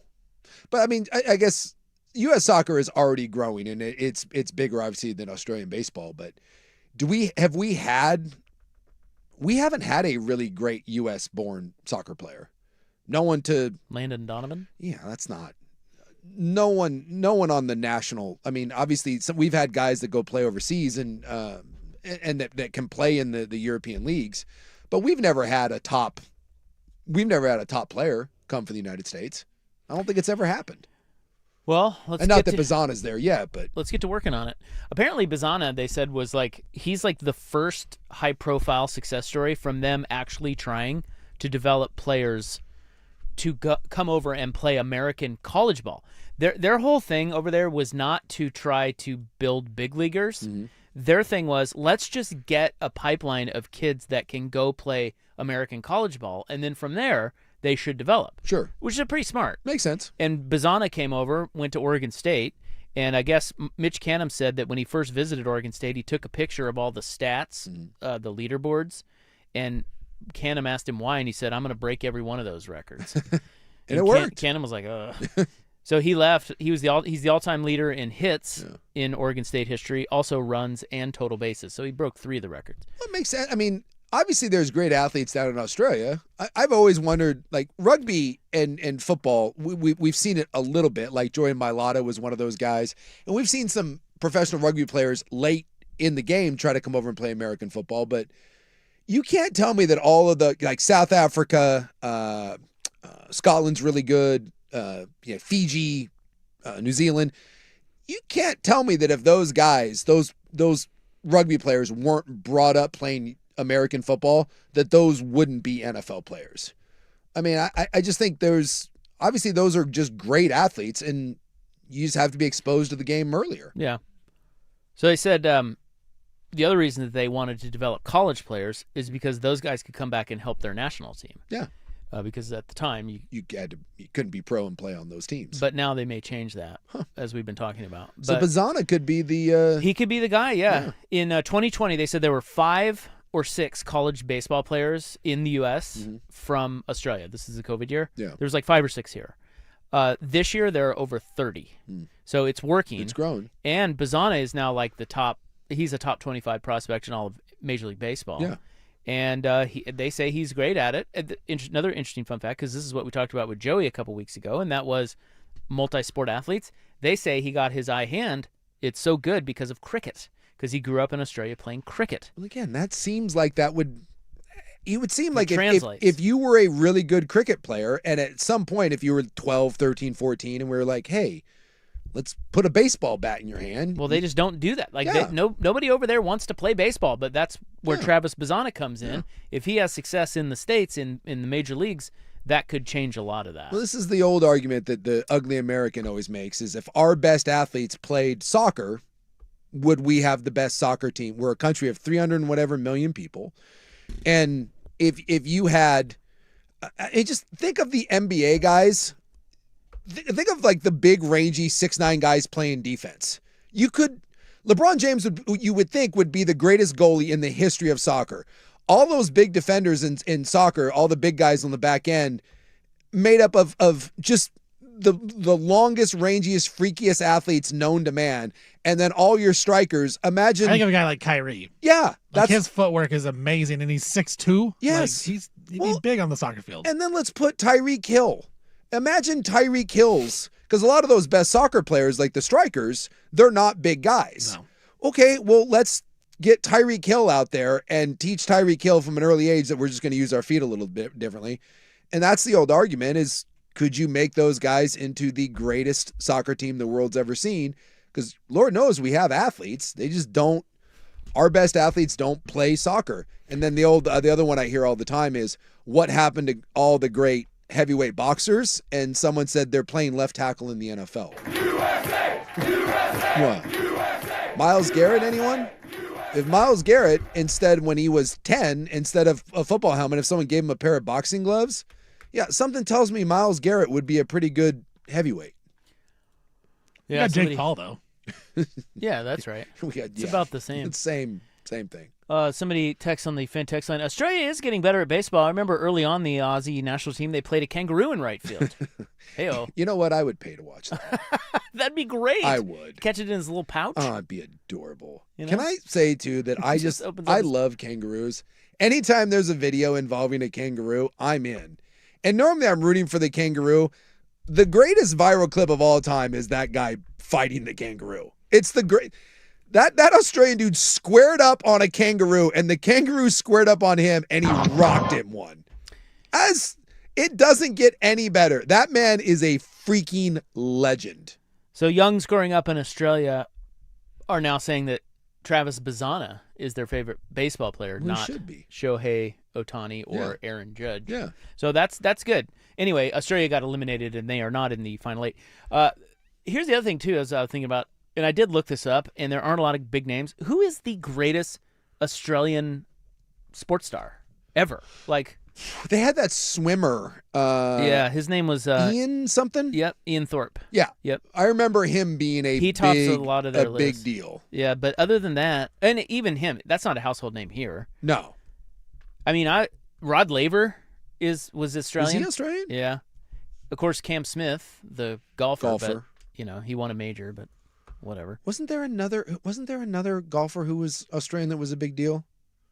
Well, they, like Adam Scott Yeah. is Australian, and God, wasn't Elkington Australian? He won a major. I don't know. I would assume too that there's probably some rugby players that would. The great Patty Mills. Well, Jordan Mailata, he's Australian. Oh yeah. But again, not a household name. Josh Giddey. I mean, the Australians. Andrew Bogut. Oh yeah, Bogut. The Australians don't have a ton of huge sports star superstars. Why is that? ESPN put out a list in 2024, and it was Ian Thorpe was number one. Thorpe was number one. Yep. I was reading about some guy named Sir Donald Bradman, who is widely regarded as the greatest cricket batter in history. But of course, us knowing nothing about cricket here, No. that means nothing to us. Yeah. Oh, you wouldn't know, but I popped into my head. Volkanovski is one of the best UFC fighters. Alexander Volkanovski. I think he's overrated. He was really good, and he was a professional rugby player, and lost a bunch of weight, and then became a great, one of the all-time great UFC fighters. But yeah, I'm guessing you're gonna get cricket and rugby and cycling, all that stuff, right? All that stupid stuff. Well, I mean, it's just I don't know. Greg Norman was Aussie, wasn't he? Yeah, I think Greg Norman was Yeah. Australian, That's a pretty big name. right? Yeah, YouTube got mad at you for getting Greg Norman there, Rob. Forgetting what? For forgetting Greg Norman was Australian. I did forget him. YouTube was mad at you. And then here, Lauren Jackson, the basketball player, she was Australian. Josh Giddey. Hmm. That do anything for you? No, he's. I know. Ben Simmons. No, I'm not going to make that joke. Giddy's got some problems. All right. Well, that's the end of that. Ben Simmons should have been. Yeah. He could have been. Dude, Ben Simmons. We're good, LeBron. We're good. Yeah. We're good. Ben Simmons had a window there where it was like, oh my God, it's the second coming, and then no. All right. In the news is coming up next. We have Portland's friendliest neighborhoods, and does Washington have the highest average net worth of any state in the union? Here's Steven. Now, from the George McCoy and Warren Allen Sports Desk, a Sports Center update on the Fan Sports Network, 105.1 FM and 1080 AM. First on the Fan, Oklahoma City Thunder last night beat the Celtics 104-102, but it was Shai Gilgeous-Alexander who scored 35 points. He ended up breaking Wilt Chamberlain's record for consecutive games with 20 points or more. He is now at 127 consecutive games of scoring at least 20 points, breaking a record Wilt set all the way back in 1963. The Baltimore Ravens and MVP quarterback Lamar Jackson, they agreed to restructuring Jackson's contract today. The restructure actually frees up $40 million for the Ravens on the salary cap. Team USA, they take on Canada tonight in the World Baseball Classics. We are in the knockout stage of the quarterfinals. So one loss and you're out. 5 p.m. First pitch. Logan Webb on the bump for America. USA huge favorites over Canada at minus 900 right now. Trailblazers huge favorites as well. They host the Jazz tonight from Moda Center. They are 15.5-point favorites over the tanking Utah Jazz. University of Cincinnati, they have fired men's basketball coach Wes Miller after 5 seasons. Since he never made an NCAA tournament under Miller and finished this year at 18-15. In the Big 12, they corrected their wrong. They are ditching the LED lights court experiment they tried at the Big 12 tournament. Big 12 Commissioner Brett Yormark announced they'll be switching the courts back to a regular basketball court after consulting with coaches and teams that are left in the tournament. Players did not like it and were getting injured. Christian Anderson, a guard for Texas Tech, he slipped multiple times on the court, had to leave the Red Raiders game in the quarterfinals with an injury. For more sports scores and stories in 30 minutes, I'm Stephen Vaughn from the George McCoy at Warren Allen Sports Desk. Hurt, missing work, insurance companies acting like jerks. Don't call your mom. Call George McCoy at warrenallen.com.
All right, please have you along.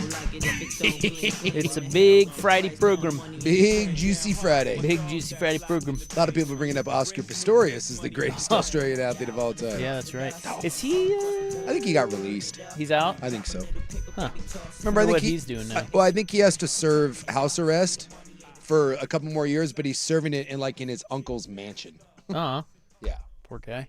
We talked about he may be out completely, but I remember the house arrest. Then we looked up the house. We're like, are you kidding me? He's got some super rich uncle, and he has to kick it there for a while. Well, he's not really kicking anything. He doesn't have any legs. Oh yeah. Well, he's got his little blades, His little blade. His little bladesies. He's a piece of crap. Yes. I'd like to report that to you. 100%. It is March 13, 2026. It's time now for In the News. I'm your noted newsman. Hello. Yeah, baby. It's brought to you by the Advocates, injury attorneys at advocateslaw.com. Thank you. Today is Friday the 13th. You didn't know that, did you? I did not know that. Are you scared? No, I'm not a superstitious guy. It is also National Ginger Ale Day. I do ginger ale is good when you're on an airplane, and it mixes really well with Irish whiskey. So, there you go. You know what ginger ale is to me? What you got? It's one of those drinks. You know how you sometimes see other people order something, and then you're just like, well, I'll have that? Yeah. Because you're indecisive? Sure. That's what a ginger ale is. Okay. So if I don't really know what I'm going to drink, and I'm not going to drink alcohol, I don't really want soda, but I don't really want water either. And I hear you or someone else next to me order a ginger ale, I'm like, oh, all right, I'll have ginger ale. I can see that. Otherwise, I'll never order it. I order it on an airplane almost every time. Why is that? I don't know why. You got little tummy issues? No, you said that's what you think of when you think of ginger ale. Me, it's whenever I'm on an airplane, it just seems like a nice, seems like a nice option. No. That and it's a mixer.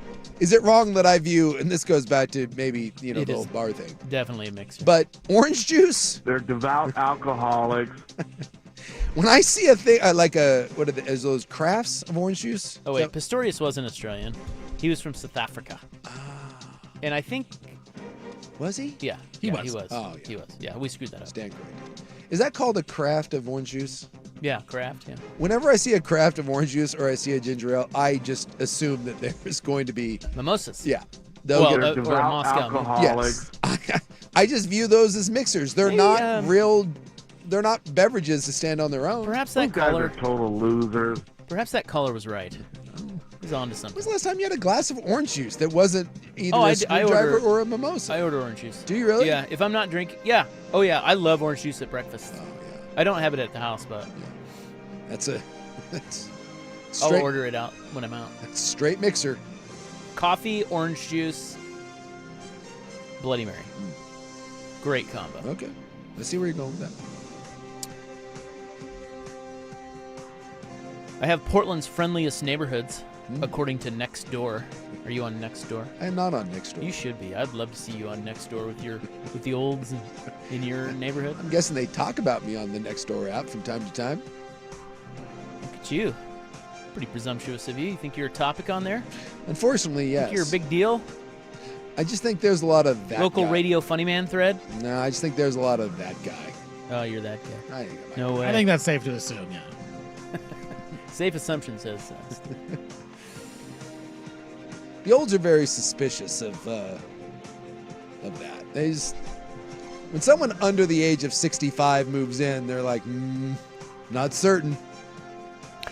So this is quite unscientific, but Nextdoor has ranked the friendliest neighborhoods in Portland based off of their app. So it's how people help each other out, how they welcome newcomers, share resources, and support local businesses.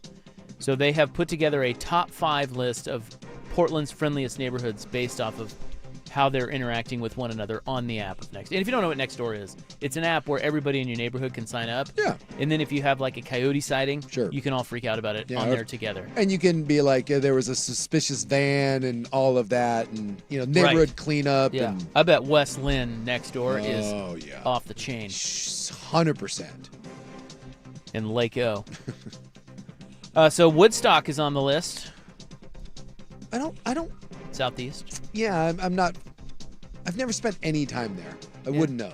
Well, you probably really wouldn't unless you lived there. Yeah, You but know. I don't know anyone that's lived there. I haven't. Right next to Reed College. Yeah, seems like a nice neighborhood. It is nice, yeah. Isn't this, by the way? Doesn't this just boil down to once again money? You don't know Not- what's happening in these streets of Westland. You don't. Not necessarily.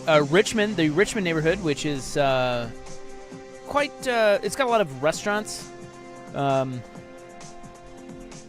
kind of thing. Where's the Richmond neighborhood? It is in south. It's like a long division in southeast. Well, duh. There's over there.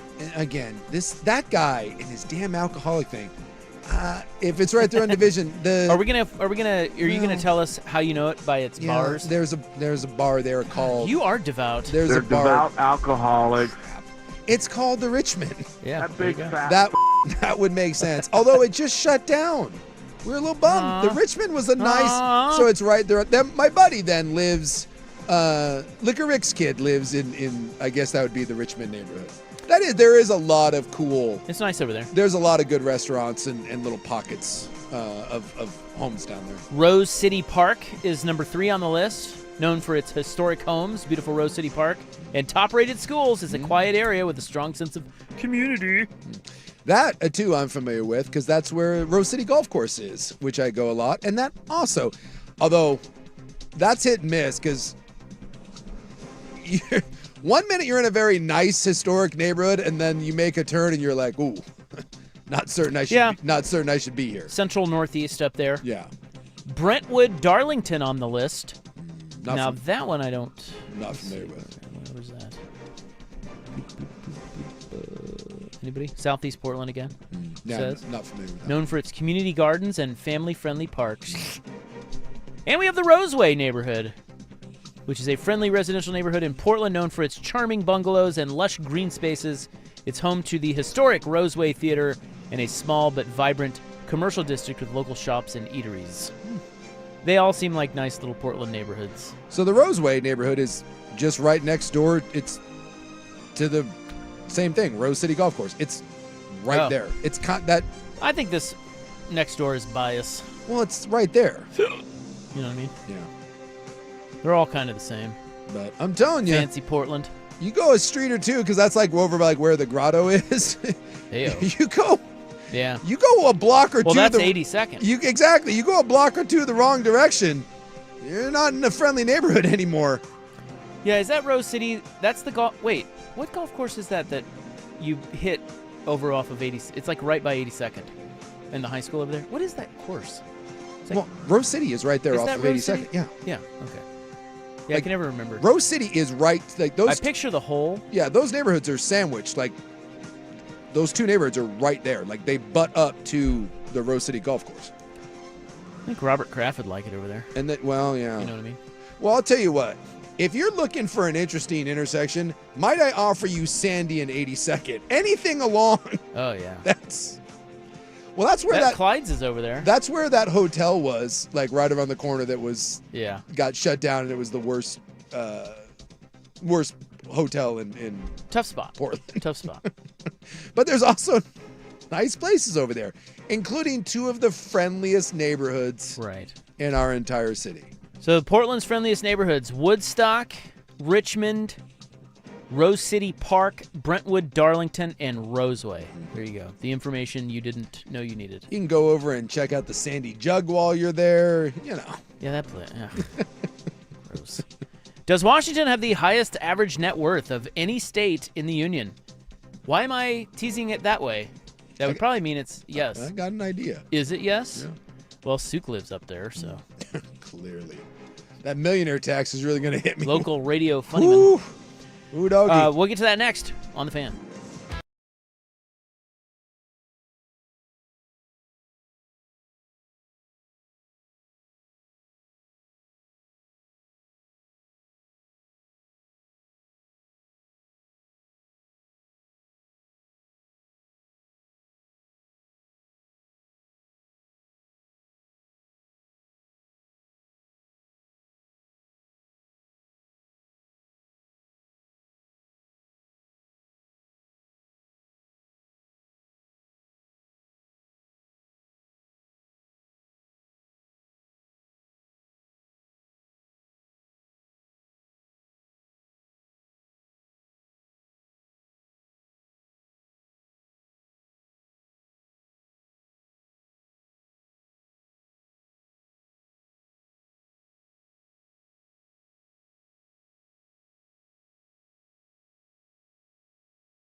a.m. All right, this is in the news for March 13, Friday the 13th. You get cheap tattoos on Friday the 13th if you want. Can you? Most places have like the little flash art that's up on the wall. You can go get those for like $13.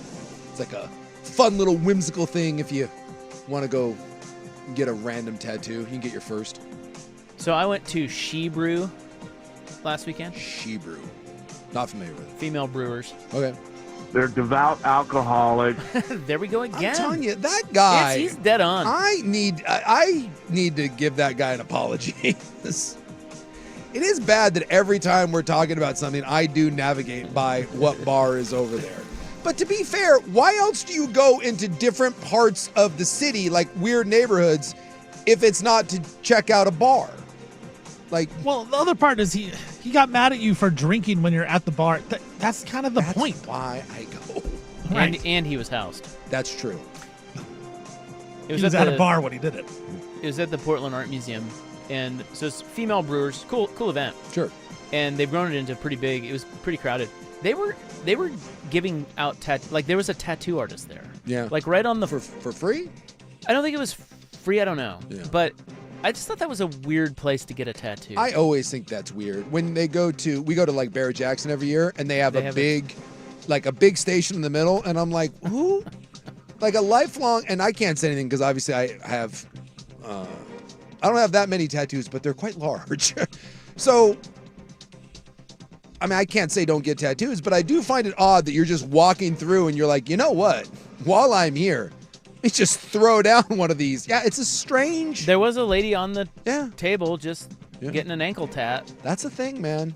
I think All of us spitting beer on it. Like, it's just weird. It's like weird. kind of. I think a lot of the youngs now, especially, they don't really care. It's just Well, kind of a if you're paint gonna, by number sort of thing. it's sort of the thing like bring the tattoo artist to them, Yeah. and then they'll get one. Yeah. They won't go to a tattoo Yeah. shop. I'm here. Why not? Oh yeah, and I'm housed.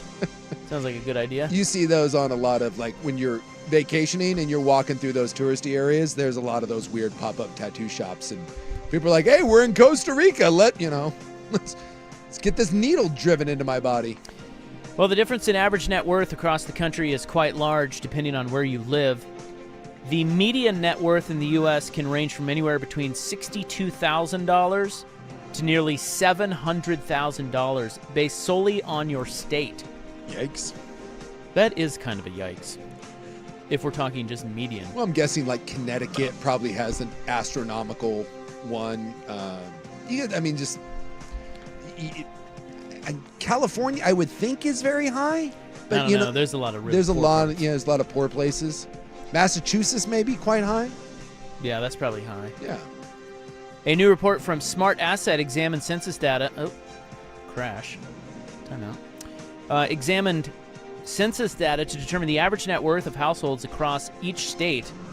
And landing at the top of the list by a large margin was Hawaii, where the median net worth is $692,700 US dollars. That has to just be based on your house, though, because housing's so expensive, right? I would not have I mean, if you own a house in Hawaii, I mean, like, you could go take a dump and then build it into some sort of Lincoln log house, and it'd be worth $500,000 in Hawaii. yeah, I mean, that is part of your net worth. That's part of your net worth. So maybe that is it. Yeah. But I am surprised that Hawaii is number one. That surprises me. I looked at average, and so when you were doing this, I looked up highest average income for states, and it is not Hawaii. No, exactly. Yeah. So you're not Exactly. making money. It's your house. Yeah.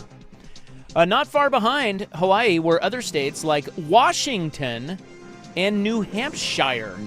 You ever been there? Have I been to New Hampshire? I've never been there. I don't think I've been to New Hampshire. No. Average net worth between $450,000 and $400,000. Oregon came in near the middle of the pack. We were our average net worth is about $250,000. Oregon, by the way, average income 71. So I've got a map up now of average income. So the top five in net worth: Hawaii, Washington, New Hampshire. Then you have Massachusetts, as you mentioned, about $400,000, and then Colorado. Idaho is high. Idaho is number 7. I can see that. Believe it or not. On the other end of the spectrum, Arkansas is the lowest. Net worth, average net worth, $62,000.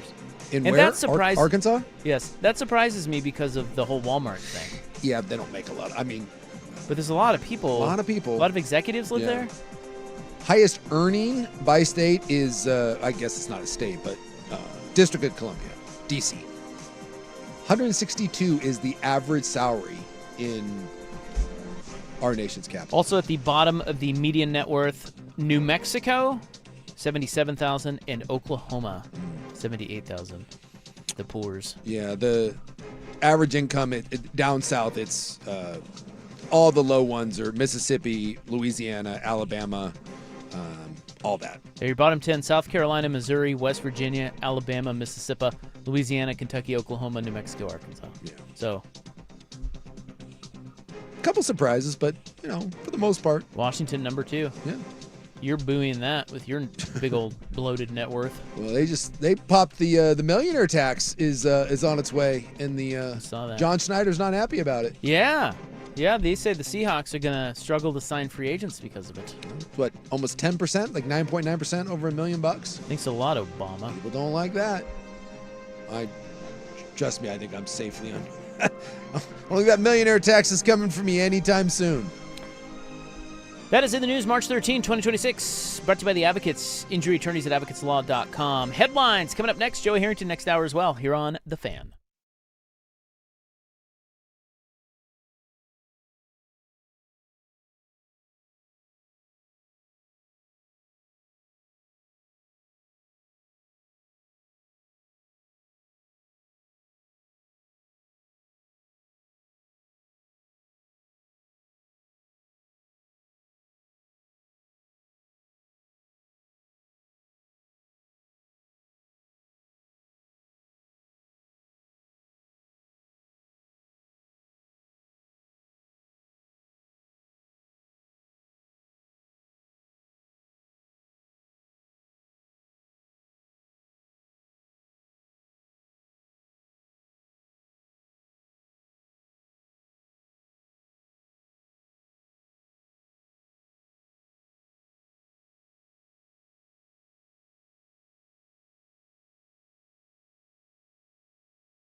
begin.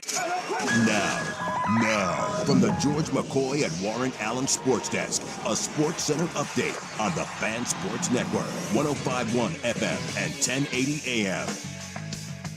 First on the Fan, Oklahoma City Thunder. They won last night, beating the Boston Celtics 104-102. But the big news was Shai Gilgeous-Alexander. He scored 35 points and ended up breaking Wilt Chamberlain's record for consecutive games with 20 points or more. Shai's got 127 straight games with at least 20 points, breaking the record Wilt set all the way back in 1963. Baltimore Ravens and former MVP Lamar Jackson, they agreed to restructure Jackson's contract. The restructure frees up $40 million in cap space for the Baltimore Ravens. Team USA getting ready to take on Canada tonight in the World Baseball Classic. We are in the knockout stage, the quarterfinals. Logan Webb on the bump for America. USA huge favorites over Canada, minus 900 right now against the Canadians. Blazers also big favorites over the Jazz tonight as they face off at Moda Center. Portland 15.5-point favorites over the tanking Jazz. Cincinnati, they have fired their men's basketball coach Wes Miller after 5 seasons. Cincinnati failed to make the NCAA tournament any year under Miller, finishing this season at 18-15. And the Big 12, righting their wrongs, they are ditching the LED light court experiment. Big 12 Commissioner Brett Yormark announced they'll be switching back to the regular courts they had last season after consulting with coaches and teams left in the tournament. Christian Anderson, who was a guard for Texas Tech, leads the conference and says he slipped multiple times on the LED light floor and actually had to leave the Red Raiders quarterfinal game with an injury. For more sports scores and stories in 30 minutes, I'm Stephen Vaughn from the George McCoy at Warren Allen Sports Desk. Hurt and missing work. Insurance companies acting like jerks. Don't call your mom. Call George McCoy at WarrenAllen.com.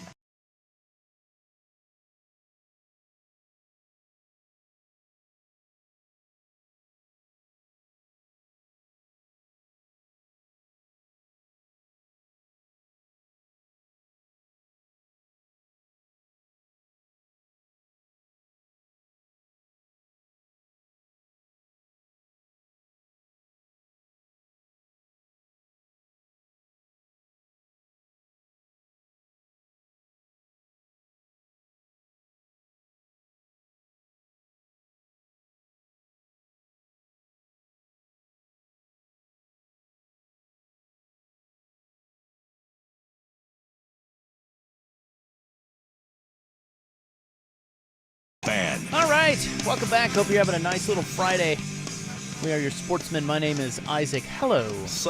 Big Six right over there. Look at him. Coming up in the club tonight, what if it were never dark? And we have hot new travel trends. Up in Alaska, we got a little bit of that. Yeah. During the summer. Yeah. I mean, it's worse. Did if you you're- like that? You like that? It was cool during the summer, but the winter obviously sucked because it's flipped. And it's not like if you're like north of Fairbanks, then you really get the bad stuff. You like that? In Alaska, like around 2 a.m. during the summer, it would go down. And it wouldn't be pitch black, but it would go down for about 3 hours-ish and then was back up. So you have to have like shutout like curtains and stuff. But it was kind of fun because in the summer you could like be outside playing at midnight. Like you could be playing basketball and wouldn't need street lights or anything. So it was kind of cool in the summer. So we'll get to that coming up tonight after Joey in our club. Okay. Let's do it. A couple of headlines. The UFC is saying that it's going to issue 85,000 free tickets to its White House card that it's doing. I can't believe we're doing this. Actually, when is that? I can believe. It's over the 4th of July because I think it's also the 250th America's birthday, part of that 250. So I think it's right around that July 4th weekend. Although, can I say that the card is Yeah, flags. Oh yeah, who's fighting? I'll have to pull it up again. Yeah, It's America, woo!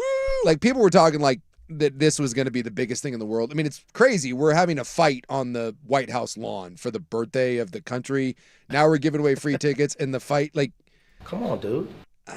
it's not a great card. So it's Are just they all American fighters? no, they're not all. Why not? Nah. I don't know if we could put together an all-American. I mean, the UFC is very international. What's Logan Paul doing? I don't think he fights the UFC. Well, he should. That's not It's a our thing. 250th birthday, man. I don't know. That's just a weird. The idea that we're setting up and I like the UFC, but the idea that we're setting that up on the White House lawn, I think is strange. But Dana White is really good friends with the POTUS. So there you go. Thanks a lot, Obama. Yeah. No, the main event is actually between a Brazilian man and a Frenchman. Okay. So Weird. Yeah. But all right. And neither one of them is the heavyweight champ, but they are fighting for the heavyweight title, if that makes any sense. So at the half, 2 seed Arizona, or actually number 2, Arizona is trailing Iowa State at the Big 12 tournament, 43-37. That's a nice little game going on right now. Good little game. Yeah. Winner plays the winner of Kansas-Houston tomorrow. What else we have? Purdue leads Nebraska 56-48, Big Ten tournament. Florida held off Kentucky 78-71, I think. 71-63, sorry, close. Michigan beat Ohio State 71-67. Illinois lost to Wisconsin 91-88. Is that a bit of an upset? Is that hot? How- Yes. Is Wisconsin any good? I know Eh. Illinois is. I can't say I've seen anything from Wisconsin this They're year. fine. Where's the Schultz? They're Wisconsin. They're fine. Yeah, you know what That's they one are. of my favorite drops is the Schultz. Yeah, it just says so much. Are you ready? Yeah. Here it is. I'm fine. How's Wisconsin? How to not be fine by saying I'm fine. Yeah. I'm fine. Fine. That does not sound fine. No I'm one has fine. no one has ever said I'm fine while actually being I'm fine. Fine. Nah. No, I'm fine. Yeah. I'm fine. That's It's like when you ask someone, how you doing? I'm fine. fine. Yeah. I'm all right. Tennessee lost to Vanderbilt 75-68. And looking for anything else here. Should be a good day tomorrow. Yeah. Tomorrow will be the obviously Tomorrow's a lot of the semifinals, Yeah. so So you'll get Wisconsin, Michigan. You'll get Vandy, Florida. Ole Miss was up on Alabama. Yeah. Ole Miss look is at like that. 14-19, trying to be a bid stealer. Look at that. You know who coaches Ole Miss? I bet you don't, Ole Miss. sports guy. I do not know who coaches Ole The Miss. great Chris Beard. Oh. Do you remember Chris Beard? Yeah, the He was old the one with the old choker. Yeah. Well, was that what it was? Well, he choked his wife or girlfriend, and Yeah, didn't She he said say it was fine or something. You know. she was like, "I no, I'm Eh. no foul." It's Wasn't like, there something about his glasses Something about his glasses. in that? I don't remember. I don't know. He had a bit of a domestic kerfuffle, and she called the police, and then she tried to do the no countsies. My eyes are very important to me. For whatever He's reason, back. I do think that there was something right? involving the glasses. Can you look that up? Hmm. We need to revisit the Chris Beard story. I'll look at that. Yeah, for some There was reason. something about glasses in that. Yeah, He was mad that she was messing with his glasses. Was that what it was? Yeah, I feel like for whatever reason, I'm with you that there was. Don't mess with Chris Beard's glasses, okay? Yeah, we'll see about that. No, we already saw about that. He's getting choked out. I see what you did there. The Players' Championship, Ludwig Oberg is your leader after 2 rounds. He only shot a 63 today. I believe that's a buttery 63. Thank you very much. God, that's nasty. That is nasty. That's nasty, baby. He went out in 29. You ever gone out in 29? I want to see how many holes, what's the worst stretch that could have gotten me a 29? Because I think there's probably at least a 2-hole stretch where I've carded a couple snowmans. Now get me to 16. 3 or 4 holes, you can get 29? I'm guessing that I've played a tough course or two where I'm about 4 or 5 holes in and I've carded myself a 29. Yeah, I don't think that's out of the realm of possibility. So he's your leader, 12 under. He leads Xander Schauffele, who is 10 under. Cam Young, 9 under. Corey Connors and Justin Thomas are 8 under. All right. That's not a bad Good little- leaderboard. Not So a, the not a bad glasses little thing leaderboard. Yeah, what was is that? like he beat her up, and then he went to go chill in the guest room and was just twirling his glasses, and she went to go check on him. And then she got mad that he was twirling his glasses, so she grabbed his glasses and broke them. That's what it was, yeah.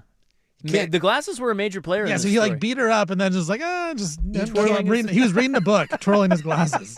I'm not going to lie. That's not funny. No, it's not. I should But not laugh at that. if you were in the middle, if you wanted to piss off your spouse and you guys had been really heated, hopefully blows have not happened. I'm guessing that an eyeglass twirl is a very kind of well, look, it sends a message, does it not? Here's the beauty part. You're like, what? I was just twirling my glasses. But we all know that the twirling of the glass really means F you. That's what that means. It's a little passive aggressive. It's 100% pass. Yeah, that's what that means. Dude, if the BTJ was mad at me And she came downstairs after a fight, and I'm just sitting there twirling some glasses. Here, I'm doing it right now. Yeah, What is this? That says "F you." Yeah. What do you think about this? That is a blatant "F you."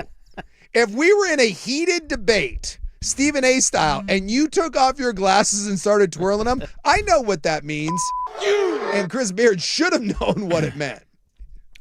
I would like you to, if you care about golf at all, you play golf at all, you do need to see Tom Hoagie's 7th hole. Oh yeah. Did you see that? I did see it. Well, I saw the highlights. It's all over my feed. Yeah, so look this up if you care, because if you play golf, this will make you feel better about how hard golf is. Yes. Tom Hoagie is a PGA Tour professional. He has won PGA Tour golf tournaments, okay? Yeah.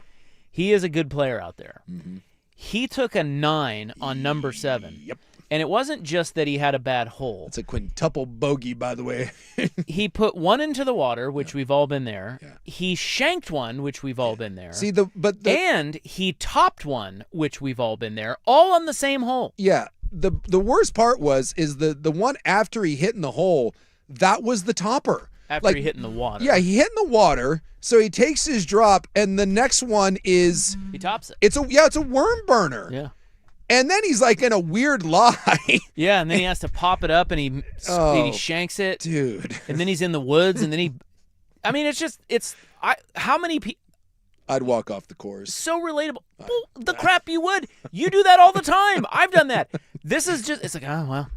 Here's how we think about those. When you and I are doing that, we're walking to the next shot like, okay, I can sit, I can save double bogey, or whatever. Yeah. And of course we score a 9. Yeah. Tom Hoagie, like he is us. Yeah.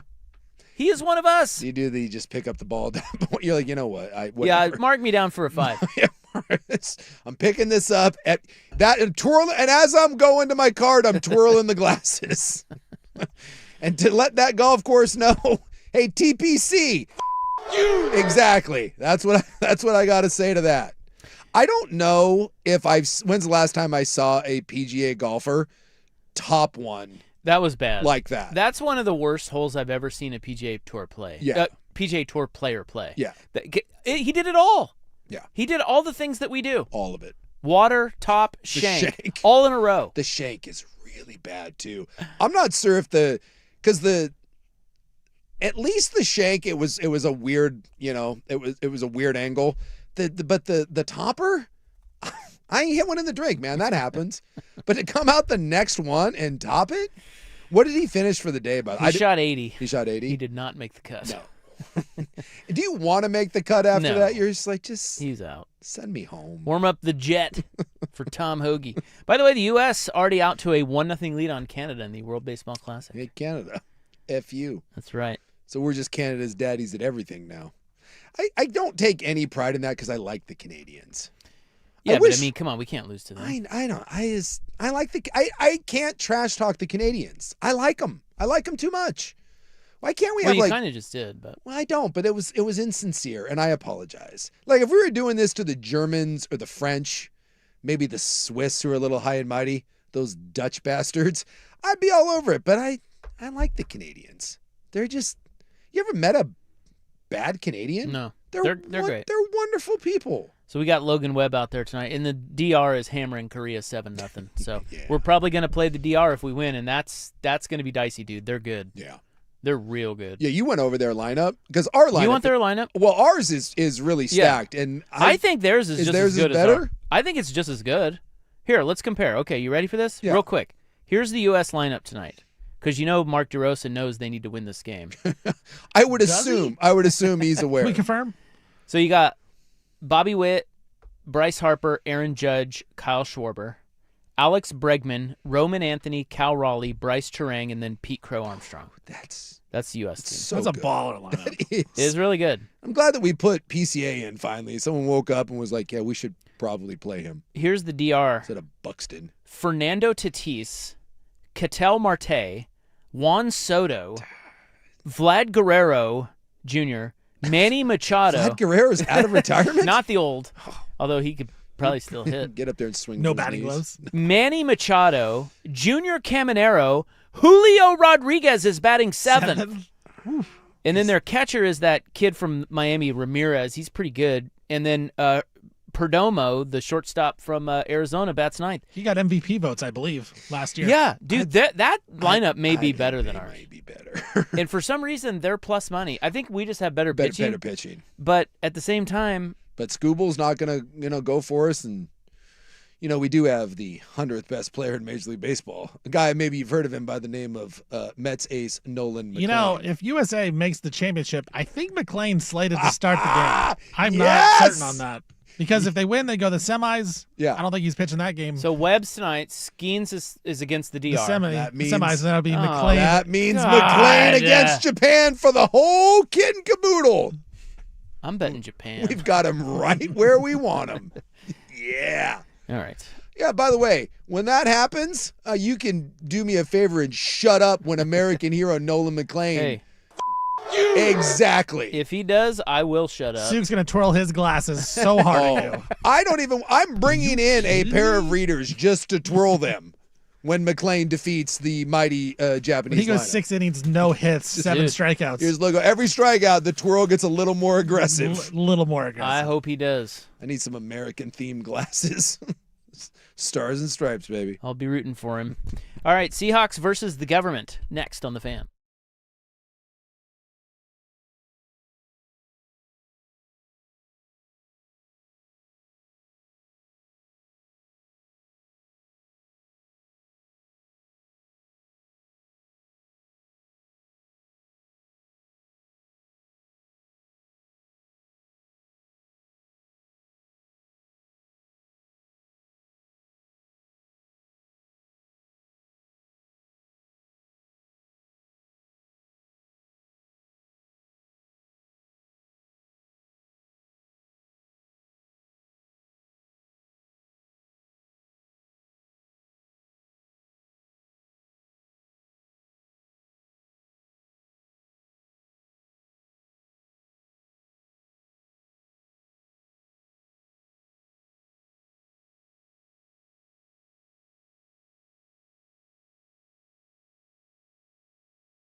Well, it didn't last long, guys. The Seahawks run is over.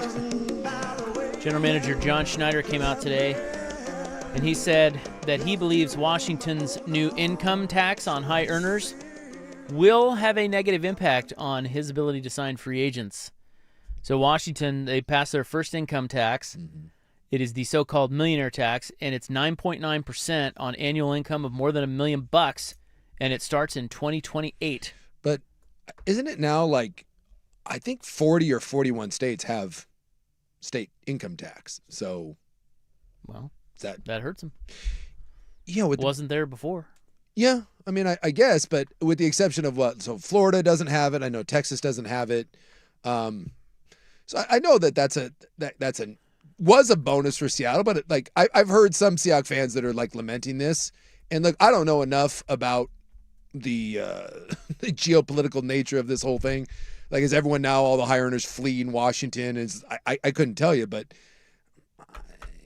you lost the advantage over just a handful of teams in the NFL.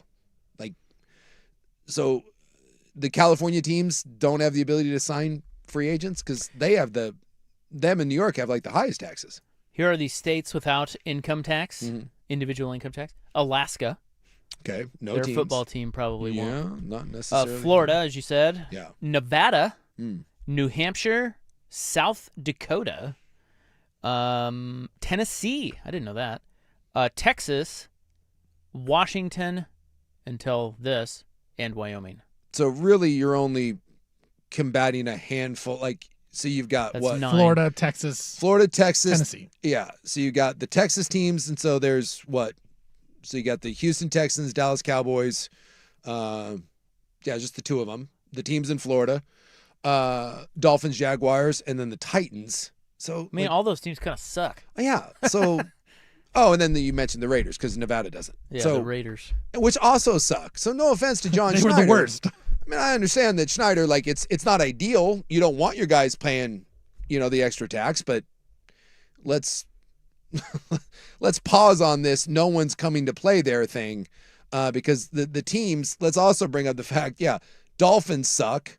The Texans don't suck, but the Cowboys aren't necessarily like the end all to be all. But that's always been a thing that in every sport, when you sign in Texas, it's a little added bump. Yeah, I would imagine it comes down to the individual. Like, there probably maybe some guys along the way that are like, you know what, I'd rather play for a team that doesn't have the income. Sure. But most guys probably don't. Also, by the way, this only affects it'll affect about 8 games, your home games, because the NFL has the when you travel. So if you're the Seahawks, when you play the Rams, when you play the Niners, and you play the Cardinals, you have to pay their state tax. So like that's the jock tax. So you are paying income on most of your games, or at least half of your games. Yeah, man, but they make a lot of money. Half that's a big savings. Yeah, 10%. Yeah, I mean, look, it's a chunk of change, but I'm stopping with the idea that this is some sort of catastrophe for the Seahawks. Well, here's what he said. Here's his quote. He said, there were a bunch of agents texting me the other day like, hey, can't use that anymore, buddy. He said on a 7:10 a.m. radio show. Again, you lost a little tool in the drawer, but he says, I think it goes for all the pro teams here in town. It's always been a huge attraction, especially competing with the California teams. It's been a big deal for us, so it's going to sting from a recruiting standpoint and what that looks like. I'm sure Mike Reinfeldt and Mickey Loomis and all the Cap guys that have been here before too are looking at this like, dang, it's going to sting, no question about it. Yeah. It's going to be a problem. No. Is it? I trust John Schneider more than I trust you. I totally understand. I just think that maybe, just maybe, the fact that 90% of the NFL has to deal with the exact same thing that you're dealing with, that's hey, you know who we should ask about this? What? No, who? Who? Who what? Who's on first? What's on second? Joey Harrington. Yeah. He was traded and moved and well, he played in Miami. Signed. So he would have he would have had that little benefit. Let's talk to him about that. Joey Harrington next. Here is Steven. Now, from the George McCoy and Warren Allen Sports Desk, a Sports Center update on the Fan Sports Network, 105.1 FM and 1080 AM. First on the Fan, Oklahoma City Thunder. They beat the Celtics last night, 104-102, but the big news was when Shai Gilgeous-Alexander, he scored 35 points. He broke Wilt Chamberlain's record for consecutive games with 20 points or more. He has now had 127 consecutive games where he has scored at least 20 points. That breaks Wilt's record that he set all the way back in 1963. Baltimore Ravens and Lamar Jackson, they are agreeing on a restructure of Jackson's contract. The restructure frees up $40 million for the Ravens. Team USA, they are taking on Canada right now in the quarterfinal. It is 1-0 in the top of the second. Aaron Judge, a double. Kyle Schwarber with an RBI. Logan Webb gave up 2 hits in the first, but got out of it. Winner of this game will take on the winner of Korea and the Dominican Republic, and now a Dominican Republic up 7-0 in the bottom of the 6th. Blazers host the Jazz tonight from Moda Center. Portland 15.5-point favorite over the tanking Jazz. Cincinnati, they have fired their head basketball coach Wes Miller after 5 seasons.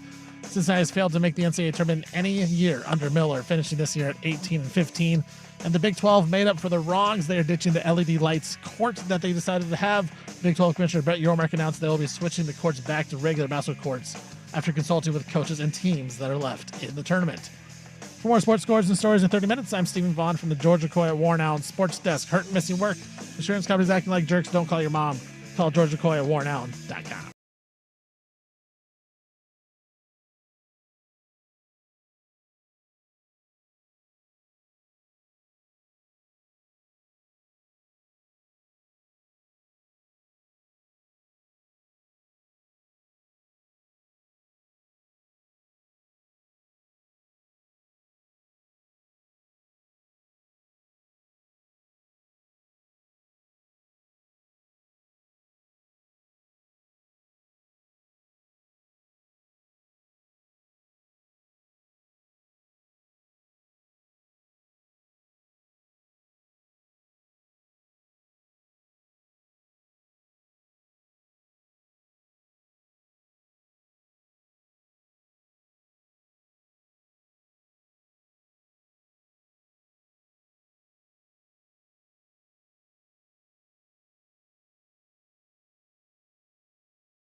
Wash away last night's 6-pack of hams. But Tuesday brings the promise of making things alright. but you still drive to work in your family's minivan. The doctor calls on Wednesday, right before your flight, to talk about your colorectal exam. You're back to work on Thursday and your boss is all uptight, 'cause you didn't push your best-selling brand. But now it's the Friday drive and it's story time. Yes, it's story time.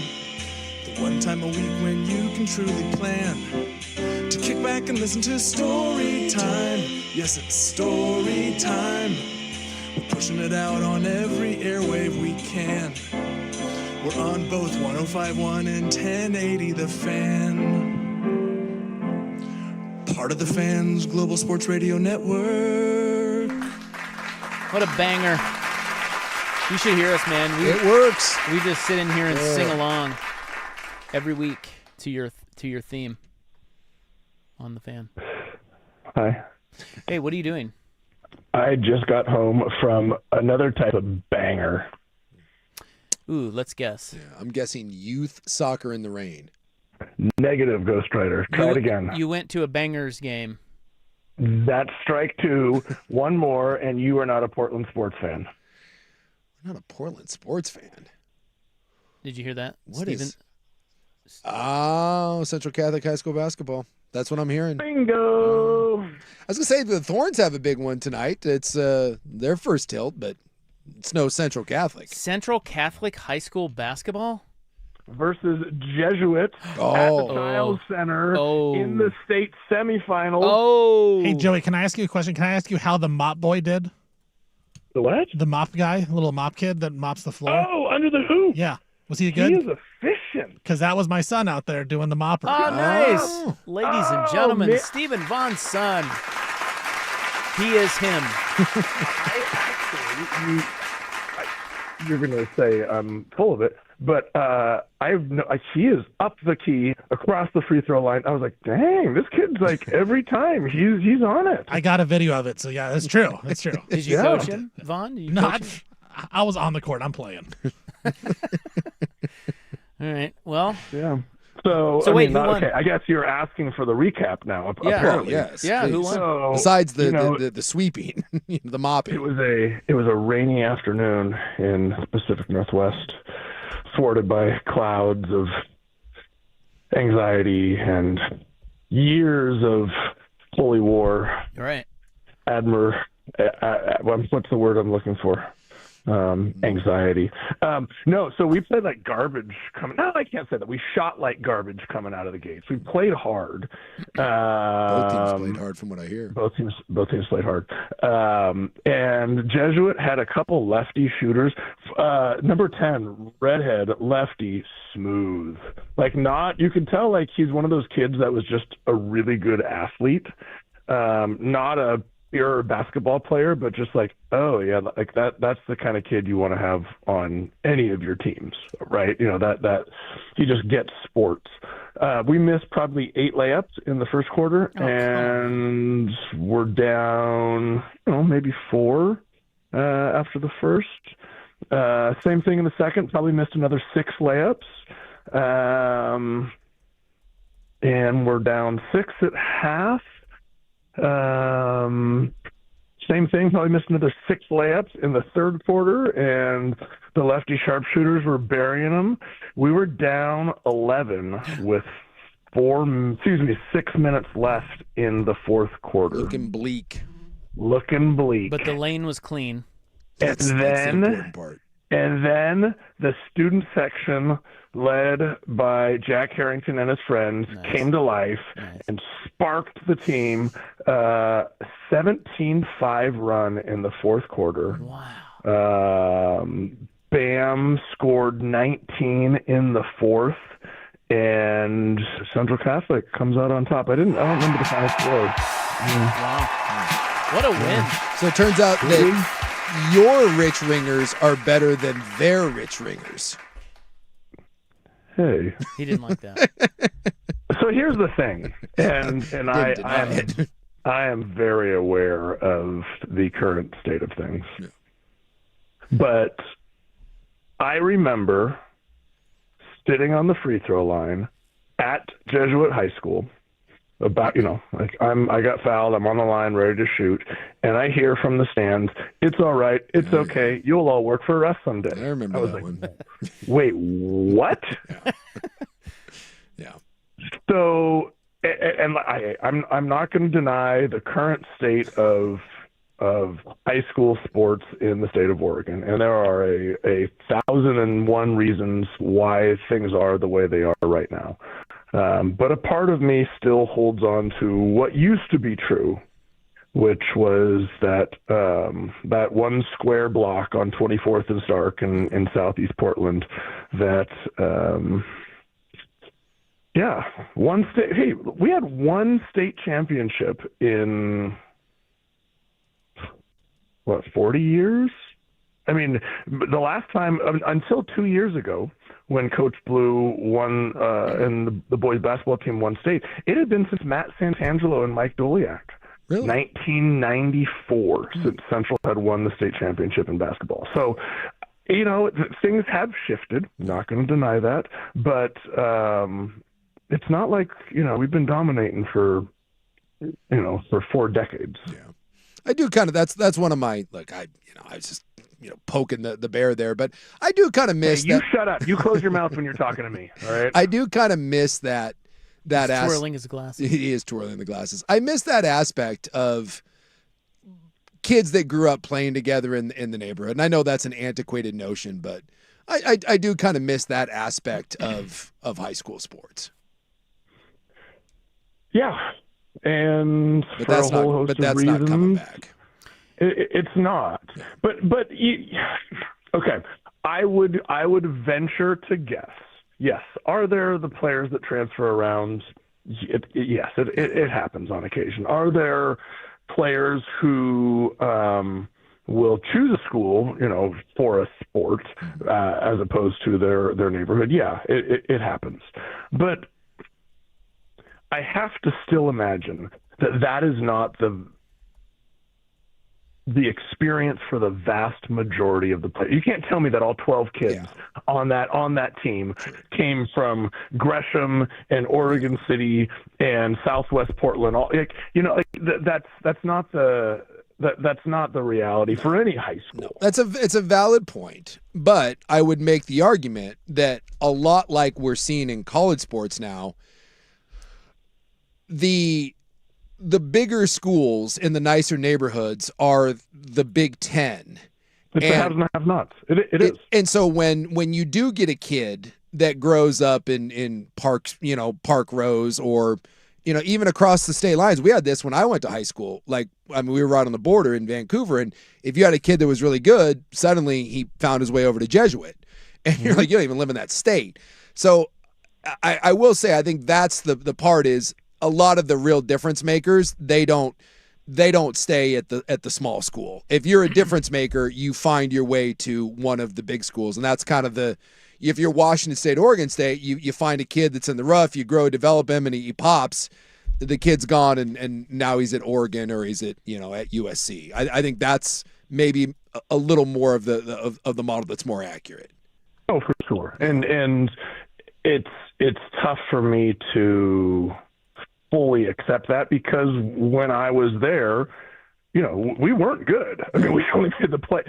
We squeaked into the playoffs my sophomore year in football, but we didn't make it my junior year. I think we were 3-8, right? So we were that team of just the kids from the local Catholic grade schools that all fed into Central. That has changed. That has 100% changed, and it's unfortunate because you don't see it's Central, it's Jesuit, it's Grant, it's Tualatin, Sherwood, who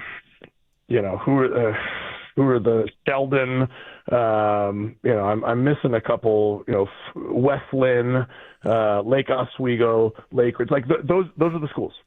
That's it. And with the exception, Beaverton and soccer, there are a few exceptions. But yeah, you're right. And I was sitting there watching the end of the game before, the Benson-Tualatin game. but Tualatin wins by 25. And the incredible story of that freshman kid for Benson, who is, the 17 seed, comes in and knocks off the 1 seed, Southridge, coming into the Child Center. So the 17 seed Benson is coming into the quarterfinals, and what do? Freshman buries a shot to win it. I was sitting there, he scores 25 in the quarterfinals, and I was sitting there watching him thinking that exact thing, like, God, I wonder if he's going to end up transferring somewhere else. Like, I hope he stays at Benson. I hope that, they can build around him, and, and we can have that. I don't know. Maybe it's pie in the sky, but I think of when Glencoe won the state championship in football, when Benson won the state championship, the teams coached by Dressel. Like these are when Oregon City won the state championship with Jason Tiroli, and Roseburg was a power, right? Like it was truly spread around not just the city, but around the state. And frankly, it made it more fun. Yeah. Does it make you feel better you don't work for them? Who, the OSAA? No, they said, what is it, 2468? Or what was their? That's all right. That's okay. You'll work for us one day. Yeah, you don't work for them. They were wrong about that. Oh, all the Jesuit kids? Yeah. You don't work for them. No. I don't. So they were wrong. Yeah. And by the way, I'm looking at my I have some high school basketball handicapping ends, and looking at my talking to my handicappers here. You guys were the favorite in this game. You were supposed to beat Jesuit. Oh, 100%. They were the 100%. 6 seed. You guys were the 2 seed. We were the 2. Yeah. Now the real question is, Tualatin. I believe it's Tualatin. They were the 4 seed. The 4. Yeah, you guys are favored. I have you minus 2.5 in this game over Bubba's team. Is there a betting line on high school basketball? No. Well, oh God, maybe. I bet you there is. There probably is somewhere. Central Catholic's trying to play the "No one believes in us" card, which everyone plays. Yeah, you guys are the 2 seed. I love the "No one believes in us" card. It's my favorite. Yeah, card. it's the Tom Brady. Like yes. We are the underdogs. No one believes in. Like Tom, you were drafted. I was a 6th round draft pick. Yeah, 17 years ago. Yeah, let that go. Well, LeBron still tried to pull that. LeBron's like, I'm just a kid from Akron. Dude, you were on the cover of Sports Illustrated at like 15. While you were that kid from Akron. Yeah, someone figured it out early. I get it. Like everyone loves it. Oregon. I'll tell you what. Oregon fan loves to do the "No one believes in us" card, and it's again 1996, sure. But when Oregon does the "we're just that little team out west," I laugh at that. Don't say 96. It was 97. 97. It was 99. Yes. It was 2000. It was 2001. And then there was this big billboard thing that happened. Yes. And then it was like something, and then something changed. And yes, I will, but don't be pegging us into 96. We had a good 5 years where five more years where nobody believed in us. Yeah, that drives me bananas when Oregon does the little team out west. No one believes in us. I'm like, stop it. Stop. Well, you don't get to play that card anymore. Should be a good game tomorrow. Looks like the tip is at 5, Child Center, between Central Catholic and Tualatin. Tualatin? Yeah, that's how you say it. Well, we had an ad. They came for a tennis event, and I forget the doubles. Who were those? The something twins? Yeah, they were brothers. And they came for a tennis tournament, and they did an ad. They ran an ad on the fan. They called it. And he was like, "Hey, we're coming to Tualatin." And they didn't bother to change it. No. They just let him read it that way. I thought it was wonderful. So much like, we call it's the mighty Willamette. The Jensen brothers? Was that what it was? I think they were. I remember there were 2 brothers, but yeah, Andre and Peter Agassi.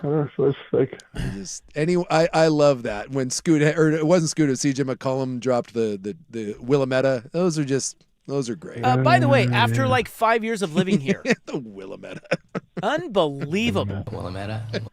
Yeah, dropped the Willamette. All right, we have income tax, and trade questions for you coming up next. Okay, stay right there. Ooh. Yeah, we've got Joey Harrington here, courtesy of Mott's PDX on the Fan.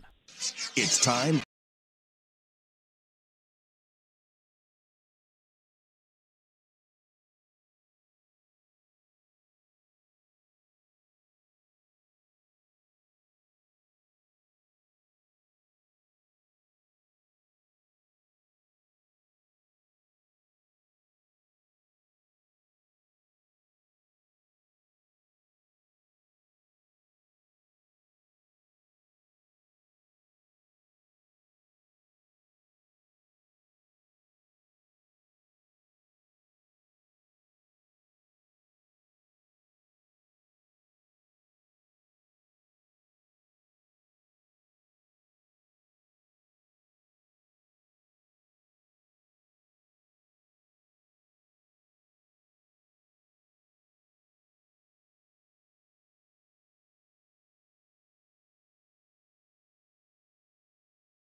face. That was That certainly was- something. That was messy. Yeah, Very messy. A little sloppy. That's what spring practice is for, working through some of the bugs. What?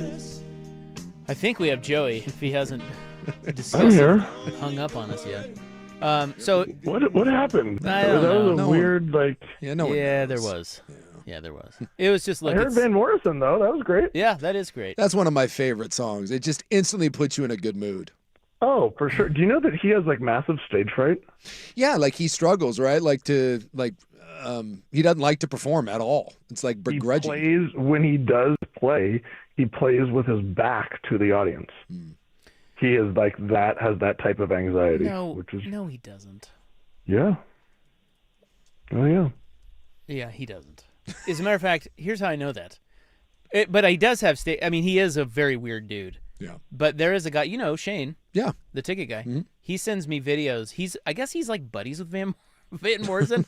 He's always sending me pictures and videos of him watching Van Morrison. Yeah, and he indeed has his face to the So audience. it But says- he's wearing sunglasses. It says here that he is known for a distinctive live performance style that often involves. So I guess in the middle of it sounds like here, according to the middle of the during the performances, it gets so bad that for long stretches he will turn and play to his band.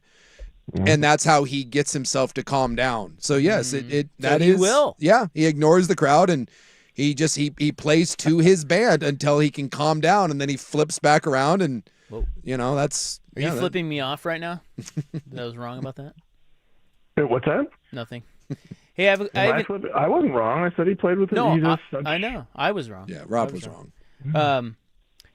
But anyway, Shane's always seen. I'm like, it's amazing that Van Morrison's still out there, but he still plays. Yeah. And Shane's always sending me videos of him. It's like, oh my God, you're at another Van Morrison show. It's like okay. Most iconic show you've seen.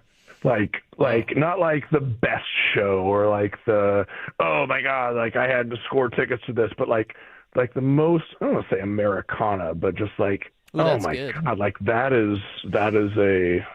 I was privileged because there's only been 2 of them ever. I got to see Metallica with the San Francisco Symphony. That was yeah. I got to be right. That was something cool. They've done it twice, and I got to be there for them, and it was. I mean, I don't think I'll top anything like that. I mean, that's I don't really have anything like that. I mean, I saw Neil It's Diamond not that once. cool. You saw Neil. Threw my panties on the stage. Impressive. Do you have one? I mean, you probably got to do stuff as when you were in the NFL. Did you Well, got? That's what I was trying to think. Like cool things. That's different. But I was not a Bruce Springsteen fan, and I'm still not.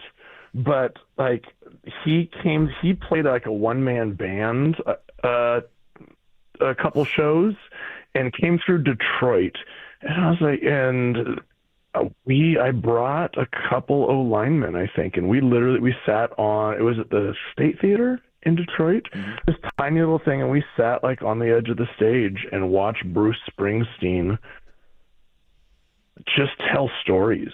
Whoa. And he played guitar, he played piano, he played like it was almost kind of he played some harmonica, like Bob Dylan-esque, like. Oh, like I thought you were just kind of this, I don't want to say a hype man, but like just this energy guy, and it's Bruce Springsteen and the E Street Band, but like no, he was solid, and that was I walked away from that thinking like, oh yeah, no, that's a core memory right there. Yeah, I have a couple of those. I was just trying to think of something that like is when you said.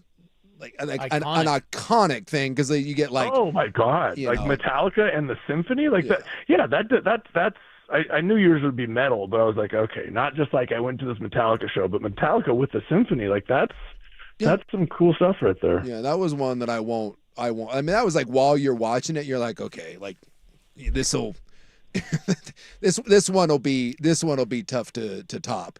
Take a mental picture, yeah. Yeah, but I certainly have ones like when I was growing up. There were like kind of those moments, or you saw a band before they really got to hit. Like I'm glad I got to see Nirvana.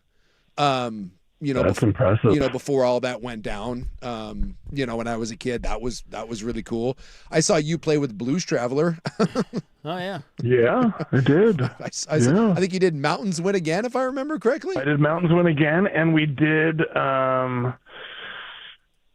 I think we did Hook. I think I remember Mountains Win Again, and yeah, that's the one for whatever reason.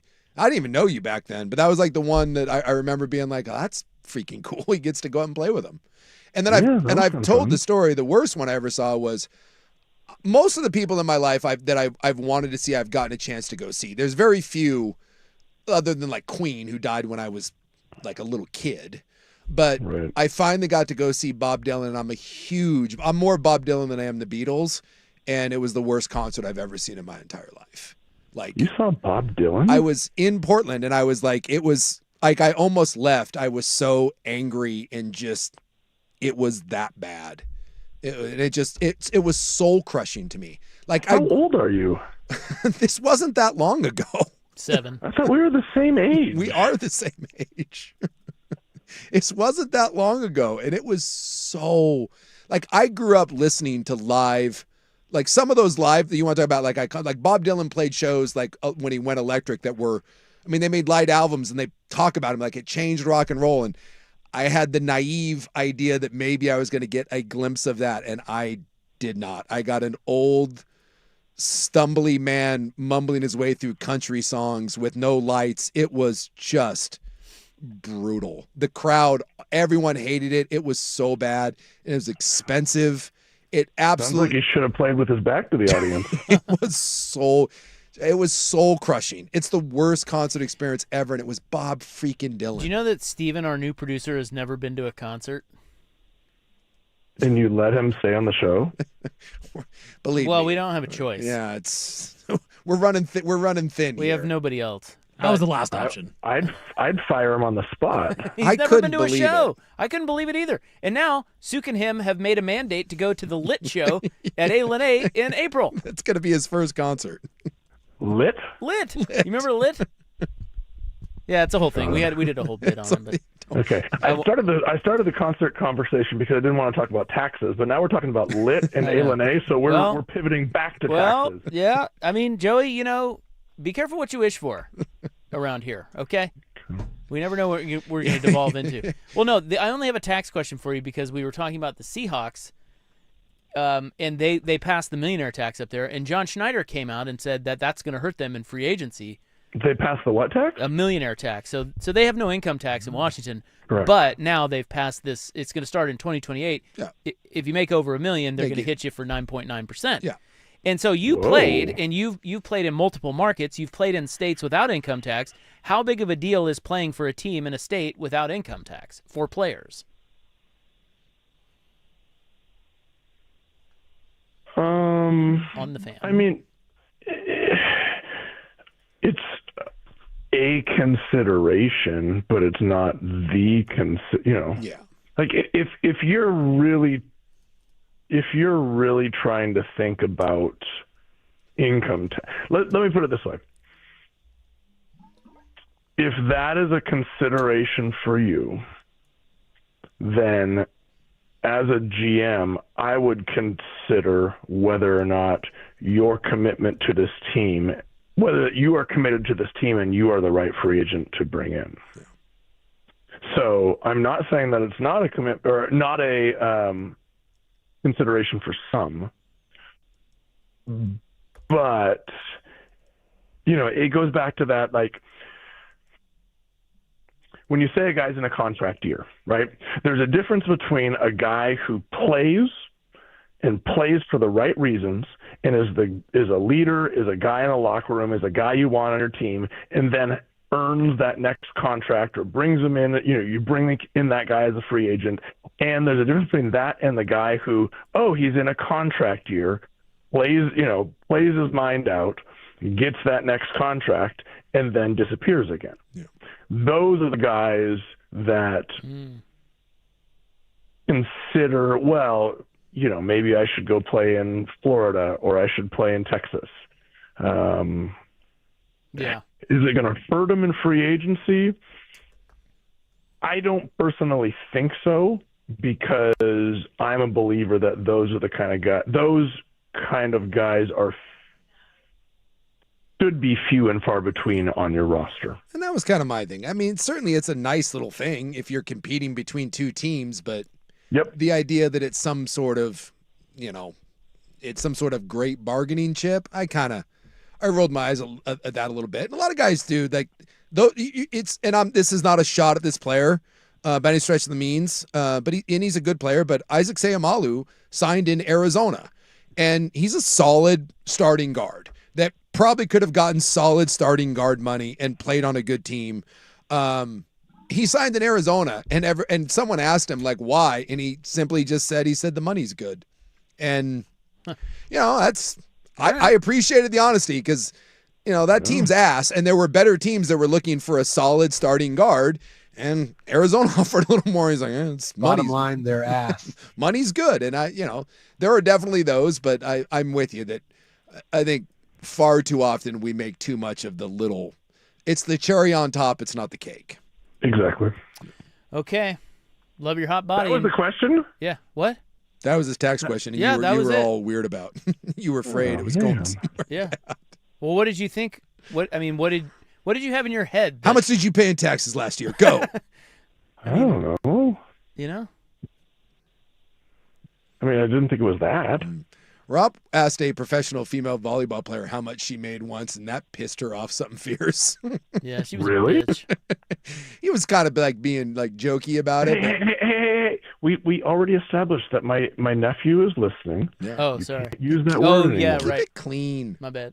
Right? Sorry, kiddo. Because that has been established that gets repeated at his dinner table. Exactly. And I get blamed. What was that girl's name? And Carrie Walsh, I think. Carrie Walsh, yeah.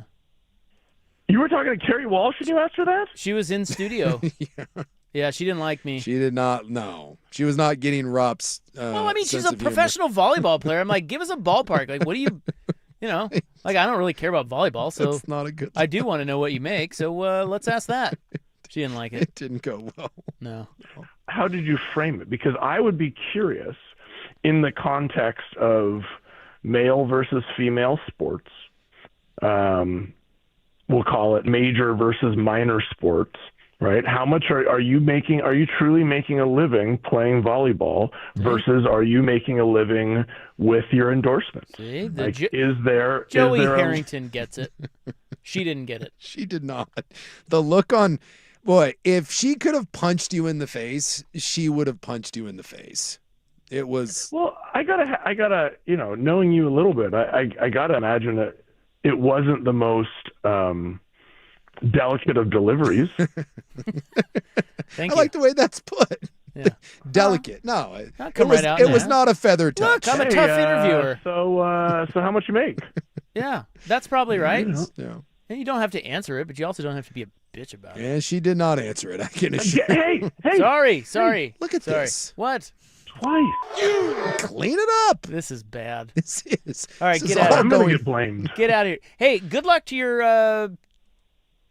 Fight Rams Rams. of Central onto victory. Yeah, good luck to your Rams. Crush the foe so they will know He's the gonna sing the Rams whole thing, will isn't he? always Probably. be. Go get them. Gold will be glory. You have a Cardinal fight song? to the end.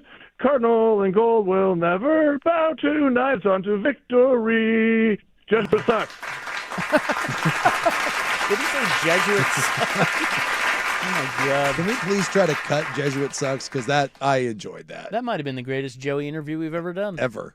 By All the right. way, does your high school have a fight song? If they did, I don't remember it. I don't. Boy, this Iowa State-Arizona game is great. Yes. You watching this? I am. So good. Right there. Okay, 80-80 with 15 seconds left. Iowa State just keeps draining threes. True story. Club is next. What if it were always light on the van?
Now,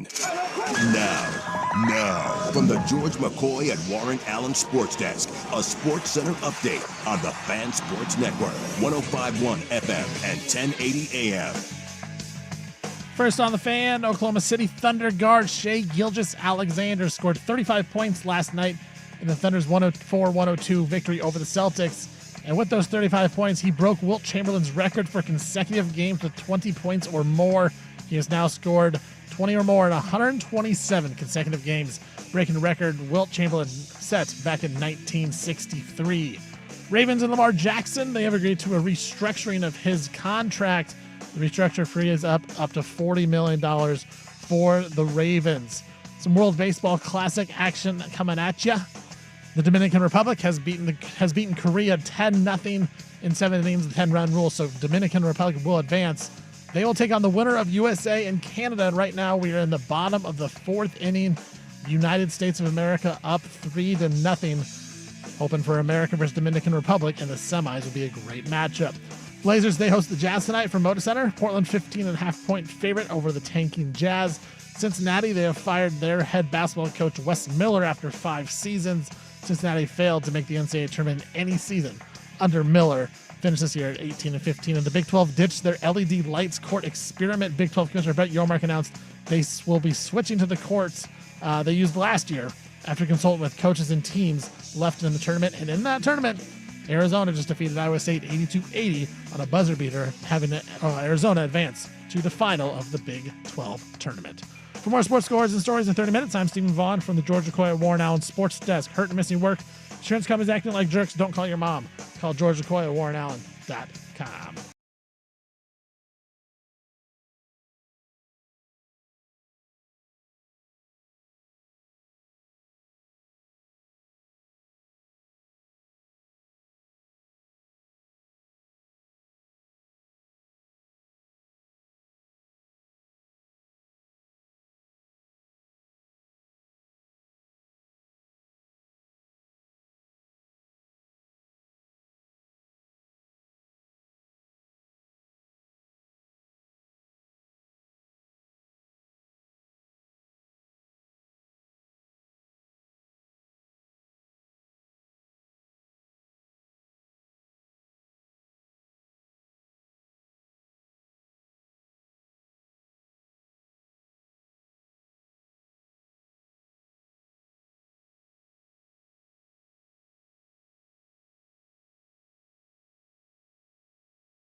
Right in the butt.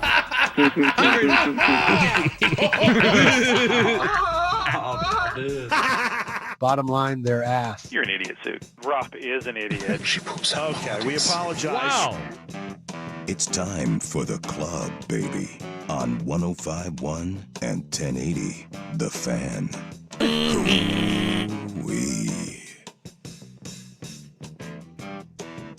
I'm told we have a new. Oh yeah, we have a new Joey laugh. That's why I played the laugh montage there. I enjoy a good Joey laugh. So let's listen in. Are you ready for it? Let's do it. Here it is, right here. Okay. Nah. That's not it. Yeah.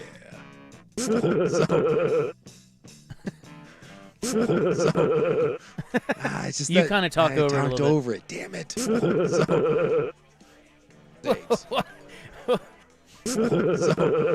It's a good laugh. It gets ruined by my dumbass, though. Well, you could loop it. Yeah, we need to. Towards the end there, Yeah, you we got to loop and get rid of that. It's nothing worse than when you accidentally cover up what could be a gold, phone. Jerry, Yeah, gold. I'll tinker. There you go. Do a little tinkering. will you? Well, Arizona beat Iowa State. That was great. What a game. On a absolutely atrocious last shot by Arizona, Yeah. but it went in. The classic, let's just dribble around for 10 seconds and then chuck up a prayer. Yeah. That is classic college basketball. Yes. Just dribble around and That's the throw it. NBA, too. There was 18 seconds left. My man walks it up the court, and they only needed 2. It's tie game. Stands at the three-point line till about 3 seconds left, drives, and then shoots an off-balance fadeaway. At least Kobe. it was a 2. Yeah, he went Kobe. Buckets. It went Sorry, he in. went Bam, actually. Everyone's doing Bam now. That's what we're doing? It's not Kobe anymore. Oh, that's Bam. right. Do you think he said, I am him? He probably said something along those lines. Have you seen the Wilt Kobe Bam shirts? No. Yeah, so they have. Oh, no. It's just it's a white shirt, and then it's a little like it's got a red rectangle, and it's got the 100 logo. Remember, Wilt was holding up the sign that said 100, so it's got the 100 logo, and then an explosion for Bam, and then the snake. So in that order, putting Bam ahead of Kobe. Was it Aja Wilson? The his gal was wearing one. Oh, okay. So, Well, look, as far as T-shirt goes, I thought it was kind of clever. You know. I see one here that says wilt.bam.kobe 100.83.81. Yeah. Like the most uninteresting T-shirt you could make. Yeah, that's quite lame. Out of the one that she had on, I don't know if she's selling them or whatever, but that's $16. It was a nice shirt. Yeah, anytime there's a big moment, the counterfeit, the counterfeit shirts come out in. Yeah, it's almost like they just rush it. I see what she's wearing there. Yeah, that's not a bad little shirt. No, that's good. I mean, I'm not a fan of any of those, but if I was, you could convince me that that's not a bad T-shirt. Yeah. Maybe if it was $4 at Ross, I'd pick that bad boy up. It's like a Louisville. I would. I love that you were just like, Louisville, let's grab this. Well, $4. Yeah. A sports T-shirt. I'm a sucker for just a random school T-shirt like that. I do have I have a lot of workout shirts that are like that. Yeah. If someone sends me a high school, it doesn't happen as much anymore, but someone random people used to send me a high school football shirt.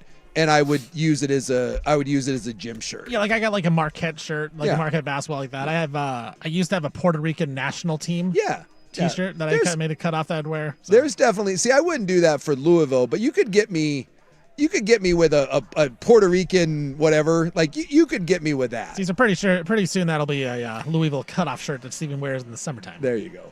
Hot. Sun's out, guns out with the Vonner. Wear that to the Lit show. Can you make it a belly shirt too? Yeah. Let's go in belly. I go the other way. I can't wear it if it's not my team. Really? Yeah, the only college or team gear I'll wear would be teams that I like. Oh. Yeah, I mean, I understand, but there is something I would never wear. I'm trying to think. I would never wear an Iowa State shirt. Why not? It's just Iowa State. But if you had nobody hates Iowa State. No, but Nobody likes them. If I was going through, I wear those Nike dry fit long sleeve shirts. That's what I work. I wear a tank top and then I wear those dry fit stretchy shirts over the top. If I were to see a Kennesaw State dry fit long sleeve, I'd buy it. But if I saw an Iowa State one, it would never once occur. I'm like, no, I'm not buying that. That's Wisconsin for me. If it's a Wisconsin shirt, I don't want it. I know you got your punch shirt. But... Yeah. Jacksonville State, Stetson the Hatters? The Hatters, I'm in. Yeah, you'll get me with that. South Carolina Upstate, oh yeah. Yeah. There's something, it's like when you were a kid, I always loved the minor league baseball hats. I had a Carolina Mudcats, and I always liked it was the Toledo Mud Hens, and then the other one was the River Cats. I forget where it was, but it had a catfish. I always liked the little weird minor. I got a Dan Marley Grand Canyon University jersey. See, that's tasty. That's a summertime you can rock that in the summer to a show. Thunder Dan Marley Grand Canyon. It gets people looking. We go to Lake Tahoe every year, and I wear that jersey out. People are like, "Oh, cool jersey." I tell you what, when Stephen Vaughn dies, that garage sale it's gonna be something. Gonna be lit. Fire. Man, this guy was him. All right. That was fantastic. All right, we got to take a break. And when we come back, what if it were never dark on the Fan? It's time for the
that probably should be bigger stories and they're not, and no one really cares, and we don't, Yeah, it's you're like, what?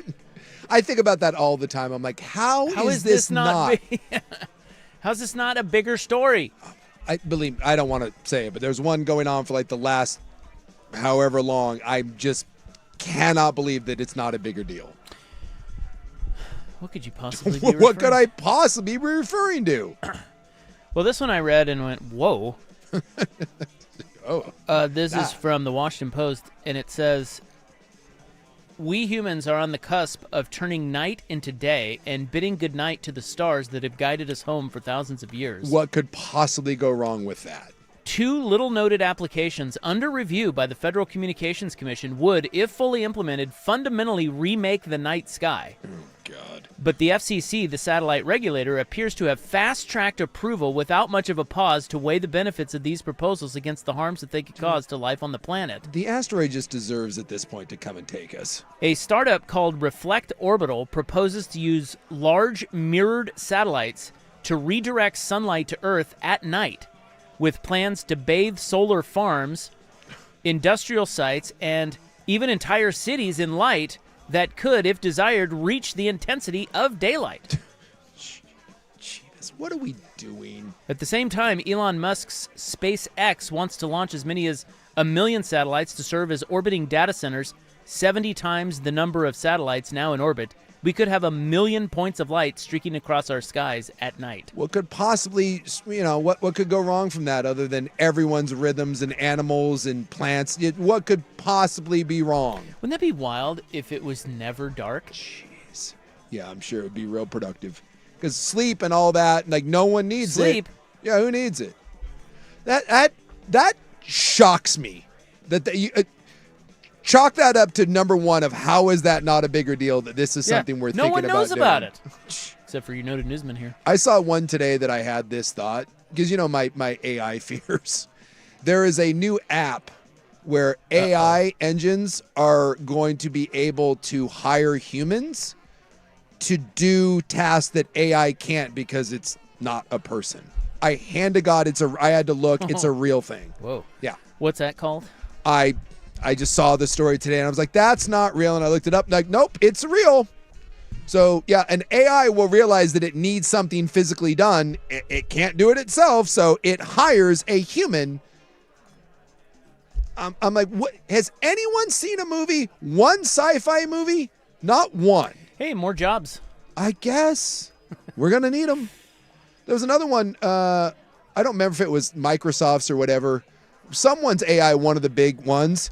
There was apparently the AI was expressing anxiety, and therefore the idea was posed of, if AI is feeling anxiety, is that a sign of its growing intelligence? And I'm like, yeah, what could go wrong? They were hurting you so bad. Powerful AI engine gets anxious. It's literally the plot of the Terminator. Yeah. They're like, oh, I'm getting too smart. They're going to shut me down. Cool. No, nuke. What are we? Okay, I got to stop. Well, I just think it's wild. Like, I always use the example. It's like there are going to be generations that will say, oh my God, there were people that just withered away and died. Yeah. Like that will be mind-blowing to them. Yeah. That we lived in a time where people died. You just died. Yeah. Like you. What? Wait, what? Huh? What do you mean? You didn't have like regeneration? Like, Yeah. You didn't live forever? This makes me think, will there be generations that will ask, wow, there were people who lived in times when it was dark half the time? Like, what the hell is that? What must that have been like? How stupid. There were forests? What's going to happen is we're going to make like fake forests. That'll be the next one. Who needs trees? We'll just digitally project them. Yeah. Animals. We're killing everything anyways. Why not? As I'm sure animals won't think it's weird at all that there's just no night. What about nocturnal animals? What happens there? Some poor animals like, what's going on? Can't explain it to them. We're going great. We are going great. What is that? I don't know. Is AI alive? We've got some sounds going on in here. What are you doing in there? I was happening? tinkering. Oh, okay, we're tinkering. Okay. Oh, he's Can doing you hear it. that? Oh. Yeah, we can hear it. It sounded like a weird animal rumble. I'm like, It's what it was. Joey's okay, laugh. yeah, it was the laugh. So, I mean, I got. It's not on. The volume's not on. The board's not I know. on for me. We can hear what you're doing on your computer, so don't be watching porn. Whoa. Okay? To look for, I do love whenever those Zoom calls were happening and some dude got caught. To look for porn, Dan. That was the guy from porn. CNN. Yeah, some dude was jorking it. Jeffrey something or other. It's weird that there's lotion in here. One of those happened not too long ago. I saw there was a court hearing. A guy was performing. It was, they do virtual court now, and a guy was. He didn't realize that we could see. Can see you there, brother. I want to turn that camera down, brother. Dude was just there, pulling the electorate. All right. Well, I find that wild, and Me I would too, I and would say disturbing. we should watch that story, but it will go. No one will pay one any will care. attention to it, and perhaps this is why we bombed Iran. I don't know. Just to distract from this. You'll have another distraction come up. No, So, something tells me we were trying to distract from something else, but what could that be? Oh, I don't know. What do you mean? Oh, I have a whole story on Ghislaine Maxwell behind bars. Yeah. Did you read about her? She's probably having a great time. She's not. She's Oh. horrible. Well, she's in a minimum security prison. Yeah, she now. got moved. But they talked to one of her cellmates, who's now out. Yeah. And she spilled the beans on Ghislaine and said she's a raging bitch. Oh. And everyone hates her. And she's like the head of. Yeah. Like she's like in charge of the inmates. Like she runs Bad things in the prison. My guess is there's a reason She doesn't why. shower. She says she smells awful. She doesn't shower. So what you're saying is the lady who sex trafficked kids is a bad person. Oh. And they also say that she has filed a complaint like every day that she's been in there. She's like thousands of complaints about the staff and everything. I wonder why everyone keeps just giving in to her whims. Like apparently she's just awful. And yet she just gets to do what she wants. I wonder why. But she also runs classes. Like she's the teacher of like. Yeah, dude, it's wild. Like you should read about it. You guys send me this article. Her name is Raven Johnson, and she said she kind of befriended her, Maxwell, and so she's spilling the beans about what she was like in there. And I'm interested in that. And the prison staff all hates her. And yet can't do anything about it. No, they can't. Interesting. Not yet. No, wonder why. Yeah, exactly. All right, let's get out of here. I'm gone anyways. Yeah, Sook's got it. Keeping with the theme of devout alcoholics. I know this is this really this is like the definition of. I know. Sook can't even finish the show because he has to go drink. Well, no, I have to go support a proud sponsor of this show, which happens to be Tullamore Dew. It's an Irish whiskey. And if drinking's involved, I mean, it's involved. Who's to say I'm going to drink tonight? You got to get down there. Who's to say I'm going to? You don't know that I'm drinking? He doesn't want to. He has to. Yeah. I may drink. When you're hanging out with the Tullamore Dew guys, I will probably. you better be drinking. But I don't appreciate the assumption. Well, Angry I mean, look, caller. Where is that? I'm not going to lie, though. find It's like every day now I'm Hateful. starting to think that guy may be onto something. What is happening right now? No, I can't find him. I've already missed the window, haven't I? Ah, the hell with it, I can't. Have you been? They're devout alcoholics. To be fair, you brought in edible chocolate booze the other Yeah. day. But does that make me a devout alcoholic if I brought it in for you guys and didn't take it for myself? I would like to point out that most of those are gone. Yeah, good. I hope Yeah. everyone's enjoying. No. You brought it in. Most of them were gone. Oh, yeah. Yeah. Well, my wife. I mean, look. Oh, blame it on the wife. I Yeah, see. We've had a few, but we didn't want to finish it, so we brought it in for you guys. That's the last thing I do nice for you. Bring you some booze, because you're a devout alcoholic. You need it. They're devout alcoholics. That big fat. Those guys are total losers. That's how I feel. All right. You drunken buffoon. You get on to your Irish whiskey parties. All right. We will be back with something cool. Here's Steven. Now, from the George McCoy and Warren Allen Sports Desk, a Sports Center update on the Fan Sports Network, 105.1 FM and 1080 AM.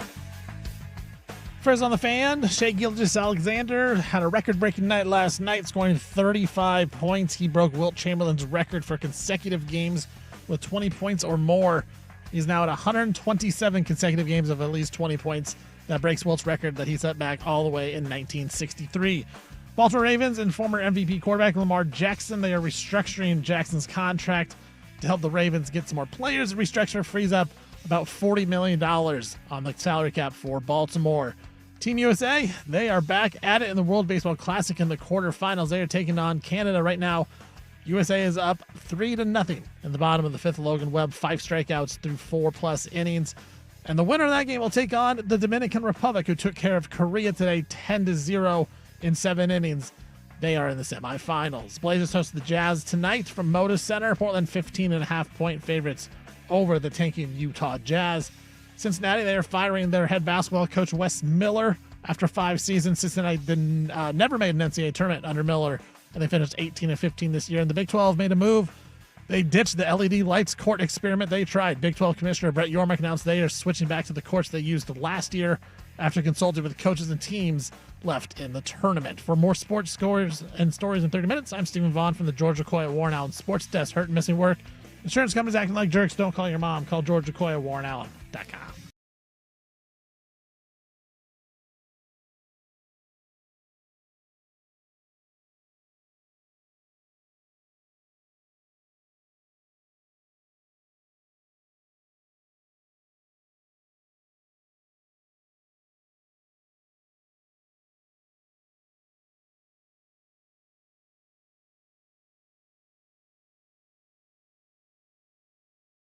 Head over to their website now, homesy.com.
Well, no, we don't. Big Sook, sticking with his devotion to alcoholism, has to go drink. They're devout alcoholics. So he has left us. Big fat. So it's me and Vaughn talking college hoops. So I was looking at this Ghislaine Maxwell story. You know who she is, right? She's the Jeffrey Epstein the not good lady. Friend, I guess. I don't know. Yeah. The groomer. Yeah, associate. Good word. So I guess, so they were in Tallahassee. So she has since been moved to a low security, a minimum security prison. I don't even know where she is. I think maybe in Texas. But this is from Tallahassee, and there's this gal who's using a pseudonym, but her name is, they are calling her Raven Johnson. And she kind of befriended Maxwell in Tallahassee when they were in prison. She was in there on drug charges. And she is telling wild tales of how this bitch controls everything in prison. Apparently, so first of all, she works out daily but never showers, so she stinks. But I'm guessing that's probably common in prison. Like you don't get a lot of time. I guess, you're going to get all dolled up for dinner? Yeah. I mean, But still. Common courtesy. Come on now. Yeah, exactly. And I guess she's like a boss in there. She skips lines, which I've always thought, like, if you're in prison, even if you're in a women's prison, like, you're getting your ass kicked. She said there's 50 or 60 people in line for chow, and Ghislaine will just walk to the front of the line and grab her food. Now, if you're in prison with old Maxwell there, are you befriending her? No. As a matter of fact, I'm surprised she's not dead because she's being protected. Right. But that's the thing, because of how high profile she is. She's going to get privileges. So if you befriend her, maybe she gives you a little privilege. Yeah, maybe. If you want to survive. And you're in prison. What are you going to do? Yeah, you got to play the game. You got to play the game. You're probably safe. She probably would be a good one. They said that she did. She teaches law classes. She helps people file motions. Like, she's a raging bitch, but at the same time, she's like she did a 12-week etiquette class. What? In prison? She was the teacher of it. How? Yeah, it's wild. So she's for the people. Well, and then they said she's just awful. Like, apparently they were watching a Ghislaine Maxwell show on TV in the prison.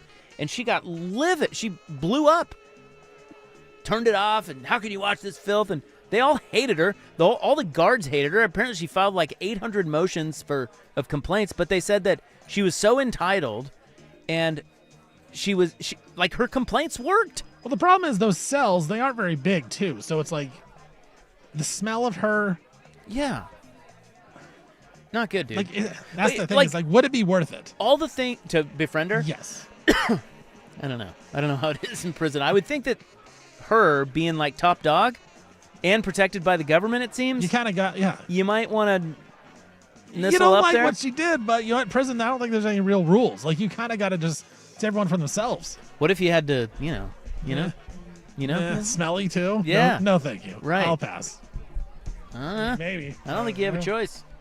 Not all women are sluts. Yeah, stop thinking that way, Rock. Come on. So apparently anything she complained about, she would get. And they would call somebody high up in D.C. to get it. Like, here's one story she told. She said, excuse me. She said, blip, blip, blip, where was that? On the fan. Sports talk. I love sports. Okay, I can't find it, but I'll just I'll paraphrase. Apparently, it was a Jewish ceremony, and she wouldn't let somebody hand her the grape juice for the ceremony. They're devout alcoholics. And she wouldn't. She didn't want that, and so she called and complained to somebody, I guess, high up in Washington D.C. in the government, and they got her own grape juice cup. Like Really? This is all coming from this inmate, so maybe it's all hogwash. But, dude, minimum security. I mean, she's now she's in minimum security. Yeah, she's probably living not a terrible life, man. Oh no, I think she's living a great life. Yeah, because they don't want her. Right, they need her talking. They need her alive. Yeah, exactly. I thought when she went to prison, I thought she was going to wind up dead fast. Right. Oh, you could just get one of those ladies and be like, "Hey, go whack this girl." Yeah, but it's the other way. Right. It's like they're actually trying to help her. Yeah, because they don't want her to. But do they really? Do they really want to? Well, if she says anything, because she's met with the government. Right. If she says anything, she's dead. Anything bad, you know what I mean? Yeah. Like if she reveals anything, oh yeah, she's dead. They're gonna kill one her. phone call and they got people swarming that. Exactly. cell. Exactly. So she's probably playing the game. She knows. So she and the government are buddies now. She has yeah. I mean, she can. You can ask for whatever you want in this situation. She holds all the leverage. Well, she is in prison, so that besides that, so the public thinks, oh wow, but she's probably like you said, it's probably cushy as hell. It's all leverage. I mean, she could say, "Hey, you know what? I'm going to do this and do this." And go get me "What we're gonna do?" McDonald's. Yeah. I want McDonald's. Right. I want the new. What was that new crappy burger? The McRoyal The or McRoy- something. Go give me a It's a good McRoy. quality product. That's what the guy said. Quality product. I like to watch those prison shows. You know, there's like I do too. like the 60 Days In where they put random people in there. Yeah. That's where I learned all my prison etiquette. Totally. There was a good one recently I watched. You know, they do those experiments where they open the cell They open all the doors. Yeah, just let them all roam free on a cell block. Yeah. They just open the doors and just see how it works, see how they do. And there's a really good one on that. There were two of them. One of them wasn't as good. This new one was, I think, in Oklahoma. Yeah, it had a dude with like a gray ponytail, maybe. Yeah. Yes. Did you watch that? I did. I watched that one. Yeah. Yeah. The He white was a guy. real racist guy. Yeah, he was the racist Yes. guy, but he was he thought he was in charge. He was the but pack leader. He wasn't. No. That was really good. That was It's fascinating. a great human experiment that they did, and it kind Kinda of worked. worked. Like they kind of figured it out. Well, because these other ones, you watch these people in prison, and it's just so miserable. It's like, how? Yeah. Like, why would you ever want to like get yourself better? You're just trying to not go crazy. Yeah, so they were on lockdown, and these were pretty bad criminals. Yeah, some there's of these some that are guys. pretty bad. And some of the guys were in there for a long time, and other guys weren't. And so they opened all the doors. The warden did, they filmed it and everything, and they said, "I'm going to open all the doors for you 24/7." Now they're still locked up, but they're in their cell, their pod, and they can just have free range. Yeah, like 24 hours a day. And then as if they didn't fight and which they did, but if they didn't, you go to the shower and you block it off so no one can see. yeah, they would do that. But they would get rewarded with like free phone calls or commissary, whatever. Yeah. And there were some bad eggs in there that just couldn't figure it out, but there were some really bad guys in there that actually did all come together for the sake of the whole community.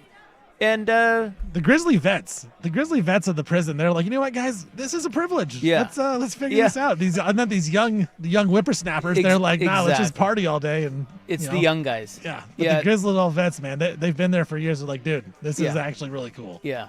Yeah, the old guy, it's just like in real life. Right. Like, you just have experience. The young guys think they're invincible. Yeah. And the old guys are like, dude. Yeah. All right, yeah. So true. All right, we got a break. We'll wrap it up next on The Fan. The Fan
Bill Self's already red-faced. It's gonna be a hell of a night for my Jayhawks. 2 minutes in. God, they look Look at terrible. him. Look at him. He's dressing them down already. Darren Peterson's. No, I hate this team. What's everybody doing this weekend? What are you doing, Vaughn? Well, my Anything? youngest has a basketball game, but that's about it that I know. I hate this team. The Central Catholic Rams have a championship game that I know Coach Vaughn will be at. You're not going to that? No, because hang with Joey. The famous floor sweeper, Yeah, Lincoln. He's got his own game. He's got his end of the year pizza party or bowling party. Where's that? I don't know, bowling alley. I wasn't told yet. I was just told, hey, you got to bring him to the bowling party, and I said, okay. Yeah. ma'am. Do you guys have a shared calendar? Yeah, Coach Vaughn made it on my phone, so it Yeah. just pops in there. God. Because I used to just not know. Because Yeah. I would come home and I'd have so many questions and I'd forget to ask. I'm like, I don't know. I'm supposed to ask you questions. Like, write them down. Yeah. I still don't do that. But then she's like, I'm just going to make a calendar for you, you stupid idiot. And you will now have my calendar. That's fantastic. So now she puts it in the calendar. And it just goes straight to my phone, yeah. But then it's what you have to do? Or Yeah. what she's doing and what you have to do? Both. Everybody. It's all in there. Everything. But it's notated like, hey, pizza party, this is Yeah. your responsibility. Yeah, like I looked today and I saw for Saturday it is, yes, end of season bowling night from 6 to 8. Okay. So. And it's got you. Well, how do you know you're in charge of that? Well, I got told. Come on, Coach Vaughn. I got texted. You will be bringing him to that. So she's going to the Central Catholic game. Yeah, she said, screw the kids. Go to high school. So you have to take both kids? Or does the oldest stay at home? God, yeah. Oh, wrong thing. Hey. Well, hold You're on. doing great. I'm doing great over here. We're trying to finish the show, but... We are. No, that just is a good point. I probably got to take both kids, which that's... Your home for dirt and happening spray. there. KRSK Portland. Now that's KRSK. not- You know what? That is not me. I'm out of here. That is not me, I promise. I guarantee Dustin. that was Swigard. All right, well, I let's... feel like someone's out to get me. It's possible. Enjoy your pizza party. Thank you. Enjoy your Kansas Jayhawks losing tonight, so you don't have to play Hey, tomorrow. I want them to lose tonight. All right. We don't need to play Arizona and get whooped by 30 tomorrow. Screw it. Let's just get into the tournament, into the dance. Focus on that so we can lose in the second round. Everybody have a great weekend. We are back Monday, 3-7 at Fang Night.